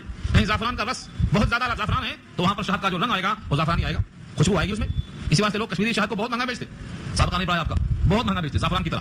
کیوں مہنگا بیچتے؟ کیونکہ زعفران خود بہت قیمتی ہے, اس کے پھول سے چوس کر جو وہ لاتی ہیں تو اس کا رنگ اس میں موجود, مختلف رنگ. اس شہد کو وہ بناتی ہیں کس کے حکم سے؟ اللہ کے حکم سے. ان اجزاء کو چوستی ہیں جس سے شہد بنتی ہے, ان اجزاء کو نہیں لاتی ہیں جن سے شہد نہیں بنتی ہے. یہ تقسیم نے کون سکھاتا ہے؟ فیہ شفاء للناس, اس میں شفا ہے لوگوں کے لیے. یہ نہیں کہا کہ شفا پینے میں ہے, شفا لگانے میں ہے, شفا کو ملنے میں ہے، مطلق رکھ دیا اللہ نے، فی ہی اس میں شفا ہے للناس، لوگوں کے لیے، جتنے بھی اطباء ہیں شہد کو بیس بناتے ہیں وہ، اس میں خوبی یہ ہے کہ خود خراب ہوتا بھی نہیں، خراب ہونے کسی کو دیتا بھی نہیں، اس کا بیس ہے الکحل کے بدلے شہد کا استعمال کثرت سے ہوا ہے اور آج بھی ہو رہا ہے۔ اس شہد کو لوگوں نے دیکھنے کے لیے کہ اس میں موم کیسا بنتی ہے، پہلے شہد کیسا بناتی ہے، کئی لوگوں نے کانچ کے برتن میں چھکا بنوایا رکھا، لیکن اللہ نے ان کے راز کو چھپانے کے لیے اس کانچ پہ انہوں نے پہلے موم چھڑکا، جب پوری طرح سے راستہ بند ہو گیا نظر آنے کا تب انہوں نے اپنا کام شروع کیا، کسی کی مجال نہیں کہ ان کے راز سے واقف ہو جائے۔ کبھی کبھی اللہ نے ان سے اور بھی کام لیے ہیں، ہم نے ذکر کیا تھا 70 قرہ جو مار دیے گئے تھے، شہید کر دیے گئے تھے، اس میں سے ایک کا جسم کفار قریش لانا چاہتے تھے عبرت کے لیے، اس کے ساتھ کھلواڑ کرنے کے لیے انہوں نے دعا کر رکھی تھی، اللہ تو یوں بھی قادر ہے ہر چیز پر، لیکن شہد کی مکھی کو بھیج دیا، سمجھ جا کے چھاپ لیا، اب ان کو نظر نہیں آتا، قریب گئے تو ہمت نہیں قریب میں جانے کی، ان کی لاش میں سے کچھ بھی یہ کاٹ کر لانے پر قادر نہیں ہو سکے، تو یہ اللہ کا حکم تسلیم کرتی ہے۔ اس شہد میں کتنے فوائد ہیں، ایک صاحب کو تو پھوڑا ہو گیا، وہ پھوڑے پر بھی شہد کو لگاتے، لوگوں نے کہا یہ کیا کر رہے ہیں، کہا اللہ نے یہ نہیں کہا ہے کہ اس کو کیسے استعمال کرو، یہ کہا ہے فیہ شفا، اس میں شفا ہے، پھوڑے کو لگایا۔ ایک صاحب نے اپنے بھائی کی شکایت کی حضور سے کہ اس کے پیٹ میں خرابی ہے، پتہ نہیں اس حال تھا کہ قبل تھا، بعض باتیں میں وضاحت آتی ہے کہ اس حال تھا، پیٹ سے فضلہ نکلتا جا رہا تھا، حضور نے کہا شہد پلا، کیوں، اللہ نے شفا کہا اس میں، ایک دن پلا کر واپس آئے، کہا کوئی فائدہ نہیں ہوا، آپ نے کہا پھر پلا، پھر واپس آئے، کہا فائدہ نہیں ہوا، آپ نے کہا پھر پلا، ایک دن، 2 دن، 3 دن پلایا، تیسرے دن جب اس نے کہا کہ فائدہ نہیں ہوا تو آپ نے کہا صدق اللہ وقذب بطن اخیک، جو کچھ اللہ نے کہا ہے وہ سچ کہا ہے اور تیرے بھائی کے پیٹ نے جھوٹ کہا ہے، پھر سے پلا، یہ ایمان ہے۔ پھر پلایا تو اس میں جو قوت مدافعت میں کمی آ گئی تھی بحال ہو چکی تھی، خرابی نکل چکی تھی، پیٹ کے لیے، پیٹ کے امراض کے لیے، خصوصاً بلغمی امراض کے لیے بہت مفید ثابت کیا ہے اس کو، تو شفا ہے اس میں، بعض لوگ آنکھ میں لگاتے ہیں، آنکھ کی شفا ہے، اور شہد کے لیے کوئی متعین شے نہیں بتایا اللہ کی طرف سے، بلکہ مختلف لوگوں نے اس کا استعمال کیا مختلف انداز سے، اس میں کوئی شک نہیں، یہ اللہ کے حکم سے اور اللہ کی مرضی سے اور اللہ کی نشاندہی سے تیار ہوا ہے اور خدا کا حکم لگ گیا ہے کہ اس میں شفا ہے، لوگوں نے ملاوٹ کر کے اس کا نام خوب استعمال کیا ہے، خوب بیچا ہے، اس کے باوجود چلو ملاوٹ میں آدھا ہی صحیح تب بھی فائدہ دیتی ہے، اگر خالص مل جائے تو پھر کیا بات ہے، قرآن نے اسی واسطے جہاں شہد کا ذکر کیا ہے وہاں پر خالص کا ذکر کیا ہے، ملاوٹ نہیں، اور کیا کہا وانہار من عسل مصفی، ایسی شہد نہر کی ہوگی جو مصفی ہوگی، یعنی بالکل صفاف صاف ہوگی، کسی کا اس میں کوئی تصور نہیں، کوئی ملاوٹ نہیں، تو شہد کی خوبی یہ ہے کہ اس ملاوٹ کے بغیر مل جائے تو بہت اچھی چیز ہے، اس میں شفا ہے لوگوں کے لیے، یہ شفا ہمیں حاصل کرنا چاہیے، حضور نے فرمایا کہ 2 شفاؤں کو لازم پکڑ لو، 2 شفاؤں کو لازم پکڑ لو، ایک شفا ہے شہد جس میں اللہ نے اس آیت کا اشارہ کیا ہے، اس کو لازم پکڑ لو، شفا ملے گی بطور غذا کے، اور ایک شفا روحانی ہے جو قرآن میں رکھا اللہ نے، وَنُنَزِّلُ مِنَ الْقُرْآنِ مَا هُوَ شِفَاءٌ، یہ آیت سورہ بنی اسرائیل پارہ 15 میں آ رہی ہے، وہاں بحث ہوگی کہ قرآن میں بھی شفا ہے، تو 2 شفاؤں کو لازم پکڑ لو، غذا میں شہد کو اور ذکر و اذکار میں قرآن کو، تم بیماری سے محفوظ رہو گے، بیماری دیتا کون، اب تک کہتے ہیں ہم کر سکے ہیں، بیماری کہاں سے آتی، شفا کہاں سے آتی، ہم سمجھتے ہیں بیماری ہم یہاں وہاں سے لائے ہیں اور شفا بھی یہاں وہاں سے مل جائے گی، یہ دونوں غلط ہے۔ عربوں میں مشہور تھا کہ اگر کسی گھوڑے کو کھجلی ہو جائے تو الگ رکھو نہیں تو پھیل جائے گی، آپ نے کہا پھیلنے کا مرض غلط ہے، کہا اس کو اگر چھوڑ دیں تو اس کو بھی ہوتی، اس کو بھی ہوتی، اس کو بھی ہو جاتی، آپ نے کہا اگر یہ پھیلنے سے پھیلی ہے تو پہلے اونٹ میں کہاں سے آئی، بتاؤ ذرا، وہ پہلے اونٹ میں کہاں سے آئی، تو اللہ ہی بیماری پیدا کرتے ہیں اور اللہ ہی شفا دیتے ہیں، تو شفا کے لیے کسی جگہ بھٹکنے کی حاجت نہیں، شفا اللہ ہی دیتے ہیں، مگر توکل چاہیے، بھروسہ چاہیے۔ ایک مرتبہ حضرت عبداللہ بن مسعود بیمار پڑ گئے، حضرت عثمان غنی ان کو دیکھنے گئے، جس کا نام ہے عیادت کرنا، ہم نے فراموش کر دیا ہے عیادت کو، ہاں ڈاکٹر دیکھ لے گا، نہیں، ہمارے دیکھنے سے فرق پڑتا، ان کے آ جانے سے آ جاتی ہے چہرے پہ رونق، وہ سمجھتے ہیں کہ بیمار کا حال اچھا ہے، ہم گاؤں گئے، والد صاحب نے کہا بالکل ٹھیک ہوں، بالکل اچھے ہو گئے، ابھی آئے ہفتہ نہیں گزرا بیمار، تو کیا یہ آدمی چاہتا یہ ہے کہ لوگ قریب آئیں، اپنوں سے پیار ہوتا ہے، بہت سے واقعات حدیث پر ہیں، میں یہ سنا رہا تھا اس کو پورا کر دیتا ہوں۔ حضرت ابن مسعود کی بیماری میں عثمان غنی تشریف لے گئے اور کہا کہ اس بیماری میں آپ کی کوئی خواہش ہے، ہم اور آپ کیا خواہش کرتے، اچھا آم لاؤ بہت سارا مارکیٹ میں، انہوں نے یہ خواہش نہیں کہ اچھا آم لاؤ، انہوں نے کیا خواہش کی، ہاں میں چاہتا ہوں اپنے رب کی رحمت چاہتا ہوں، کوئی فکر ہے تو کہا گناہوں کی فکر ہے، کہا کوئی طبیب لے آؤں، کہا طبیب نے تو لٹایا ہے، اشارہ تھا اللہ کی طرف، طبیب تو وہی ہے، تو کسی طبیب کی ضرورت نہیں، کیونکہ ان کو معلوم تھا یہ سب اللہ کی مرضی ہے، جب بندہ بیمار پڑتا ہے تو اس کے گناہ جھڑ جاتے ہیں، جس کو یقین آ جائے کہ بیماری میں گناہ جھڑتے ہیں، چاہتا ذرا لمبی ہو تو اور اچھا ہے، پورے صاف ہو جائے، بے چین نہیں ہوتا، وہ اللہ کی طرف متوجہ ہوتا۔ حضرت ایوب 7 سال تک بیمار رہے لیکن متوجہ رہے اللہ کی طرف، تو اللہ نے خوش ہو کے کیا کہا، نعم العبد، کیا پیارا بندہ ہے، کتنا پیارا بندہ ہے، اتنے طویل وقفے میں مجھ سے کبھی مایوس نہیں ہوا، نعم العبد انہ اواب، ہمیشہ متوجہ رہا، تو یہ شفا تو اللہ کی طرف سے ہے، بیماری بھی اللہ کی طرف سے ہے، ابراہیم سے کہا وَإِذَا مَرِضْتُ فَهُوَ يَشْفِينِ، جب میں بیمار ہوتا ہوں شفا وہی دیتا، اس لیے شفا بھی وہیں سے آتی ہے، مرض بھی وہیں سے آتا ہے، ہر مرض کی دوا بھیجا اللہ نے، فرمایا ہر مرض کی دوا ہے سوائے ایک مرض کی، اور وہ ہے بڑھاپا، بڑھاپے کا کوئی علاج نہیں، ہاں جو جا کے نہ آئے وہ جوانی دیکھا، اور جو آ کے نہ جائے وہ بڑھاپا دیکھا، یہ ٹلنے والا نہیں ہے، اس کا کوئی علاج نہیں۔ ایک صاحب نے پوچھا کہ اللہ کے نبی ہم بیمار جب ہو جاتے ہیں تو کیا ہم علاج کریں، ان سے علاج کریں، یہ توکل کے خلاف تو نہیں ہے، تقدیر کے خلاف تو نہیں ہے، فرمایا یہ بھی تقدیر کا حصہ ہے کہ تم علاج کرو گے تم کو شفا ملے گی، تو علاج کرنا کوئی برا عمل نہیں ہے، بلکہ یہ توکل کے خلاف بھی نہیں ہے، علاج کرنا چاہیے، لیکن علاج میں جو ڈھونگی لوگ بیٹھے ہیں، ڈھونگی جنہیں کچھ نہیں آتا، کہتے ہیں روحانی علاج، بھائی صاحب جب آپ کی روحانی علاج کی حالت ہے کہ آپ کی روح خود خراب ہے، آپ میں تلاوت نہیں، آپ میں طہارت نہیں، آپ میں نماز نہیں، آپ میں سچائی نہیں، آپ میں حضور کی سنت نہیں، آپ میں اللہ کی محبت نہیں، تو آپ تو روحانی بیمار ہیں. جناب بیمار جو ہے روحانی وہ کیسے علاج کر سکتا ہے؟ روحانی علاج وہ کر سکتا ہے جس کی روح بیمار نہ ہو، جو سنت کا پابند ہو، سچ بولتا ہو، حرام خوری سے بچتا ہو، قرآن کریم پر عامل ہو، اس کے لباس کو، اس کی حلیوں کو دیکھ کر احساس ہو کہ یہ حرام کھانا نہیں کھاتا، تو روحانی علاج کر سکتا ہے. شفا وہاں تلاش نہیں کرنا جو شریعت سے غائب ہو، شریعت سے ہٹا ہوا ہو، وہ روحانی علاج کر ہی نہیں سکتا. جو روحانی مریض ہو وہ علاج پر قادر نہیں ہو سکتا ہے. اس لیے اللہ نے واضح فرمایا یہ شفا تو ہے شہد کے اندر اور شفا ہے قرآن کے اندر، ان میں سے اپنے آپ کو حاصل کرو. ان فی ذلک لآیہ، بے شک اس نشانی ہے ایسی قوم کے واسطے جو تفکر کرے. تفکر کے معنی غور و فکر کرے، سوچے، ان نعمتوں کو بار بار سوچے. شہد کے پورے زاویے پر نگاہ ڈالے، دودھ پر نگاہ ڈالے اور یہ سوچے کہ اللہ نے کیسی نعمتیں دی ہیں، کتنا اس کی ہم پر رحمت ہے. ان نعمتوں کو استعمال کر رہے ہیں تو ایک اور بڑی رحمت ہے، ایک بڑی نعمت ہے، وہ ہے قرآن اور اللہ کے نبی کا وجود، اللہ کے نبی کی سنت اور طریقہ. یہ بھی بہت بڑی نعمت ہے اور یہ بہت بڑی اللہ کی رحمت ہے. ہم کیوں نہ قرآن کو بھی استعمال کریں، کیوں نہ ہم حضور کی سنت کو بھی استعمال کریں، کیوں نہ ہم حضور کی وہ دعاؤں کو بھی استعمال کریں جو اللہ نے ہم کو سکھلائی ہیں. یہ بھی بڑی رحمت ہے اور یہ بھی بڑی نعمت ہے، یہ بھی اللہ کی قدرت. قیامت تک کے واسطے اس کتاب میں کوئی چینجنگ نہیں ہوگی، اللہ نے تحفظ بخشا ہے، یہ بھی اللہ کی قدرت اور نعمت ہے. جو آخری آیت ہے پورا کرتا ہوں. واللہ خلقکم ثم یتوفاکم، اللہ نے تم کو پیدا کیا ہے پھر تم کو وفات دے گا. پیدا کس نے کیا ہے؟ اللہ نے. وفات کون دے گا؟ اللہ. یعنی گویا ہماری موت و حیات، ہماری تخلیق اور تخلیق کا واپس لینا، یہ دونوں اللہ کے قبضے میں ہے. تو ہماری زندگی بھی اللہ کے حکم کے تابع ہونا چاہیے، یہ تقاضا ہے وفاداری کا. آگے فرمایا ومنکم من یرد الی ارذل العمر، اور تم میں سے بعض وہ ہیں جن کو لوٹایا جاتا ہے ارذل عمر تک. ارذل عمر کیا ہے؟ بڑھاپے کی عمر. بعض نے کہا 70 سال ہے، بعض نے کہا 80 سال ہے، لیکن اللہ نے سالوں پر نہیں رکھا اس کو. صحیح بات تو یہ ہے سالوں پر موقوف نہیں ہے. حضرت نوح کی عمر 900 برس ہے، تو کیا وہ ارذل عمر ہے؟ نہیں، ارذل عمر نہیں ہے. سلمان فارسی کی صاحب 300 برس عمر ہے، تو ارذل عمر ہے وہ؟ نہیں ہے. ارذل عمر کی تعریف اللہ نے یہاں خود کی ہے اگلے ٹکڑے میں، اور فرمایا لکی، تاکہ لا یعلم بعد علم شیئا، نہ جانے وہ کچھ بھی سب کچھ جان چکنے کے باوجود.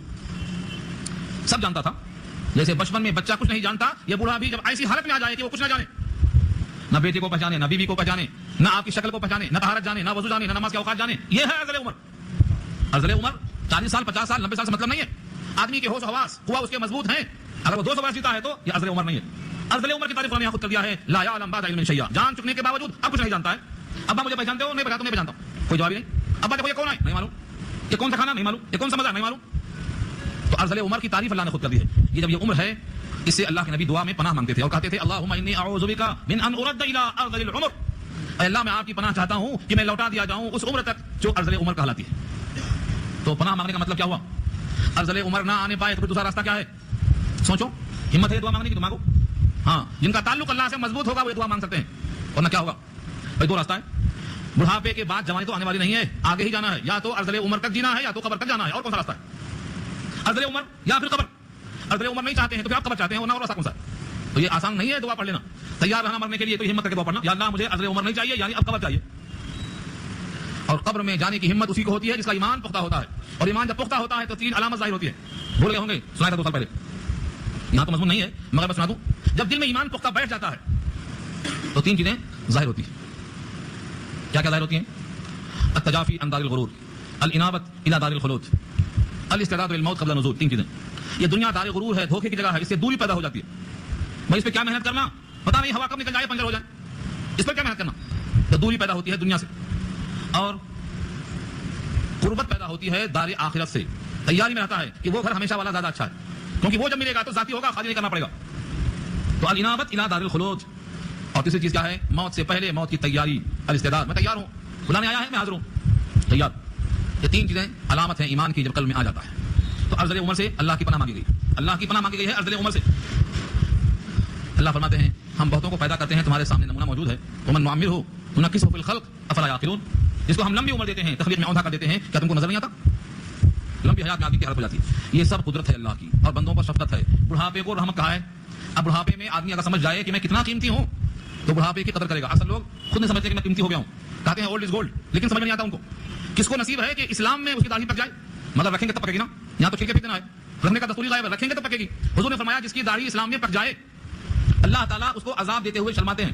کم ہے داڑھی کی ویلو، کیا چاہیے؟ اب اللہ کا حکم ہے، رسول اللہ کا حکم ہے، صحابہ کا حکم ہے. کس کے حکم پر عمل ہو رہا ہے ہمارا؟ داڑیاں چھیلنا جائز نہیں ہے کسی کے یہاں بھی، سب کے یہاں حرام ہے. داڑھی مڑانا حرام ہے. دلیل چاہیے تو پوری کتاب لکھ دیا ہوں، دیکھ لو آئندہ ہفتے میں پوری کتاب لکھ دیا ہوں. قرآن سے دلائل، حدیث سے دلائل، صحابہ کے عمل سے دلائل، چاروں امام کے دلائل، ہر فرقے سے دلائل، ہر فرقے کے فتاوی نقل کر دیا ہوں. اب کیا چاہیے؟ ایک ہی وجہ ہے کہ یہ ہمارا نفس بڑا موٹا ہے، یہ خدا کا حکم بھی، رسول کا حکم بھی اور صحابہ کا عمل بھی سب کو کھل کے پھینک رہا ہے. جائز نہیں ہے.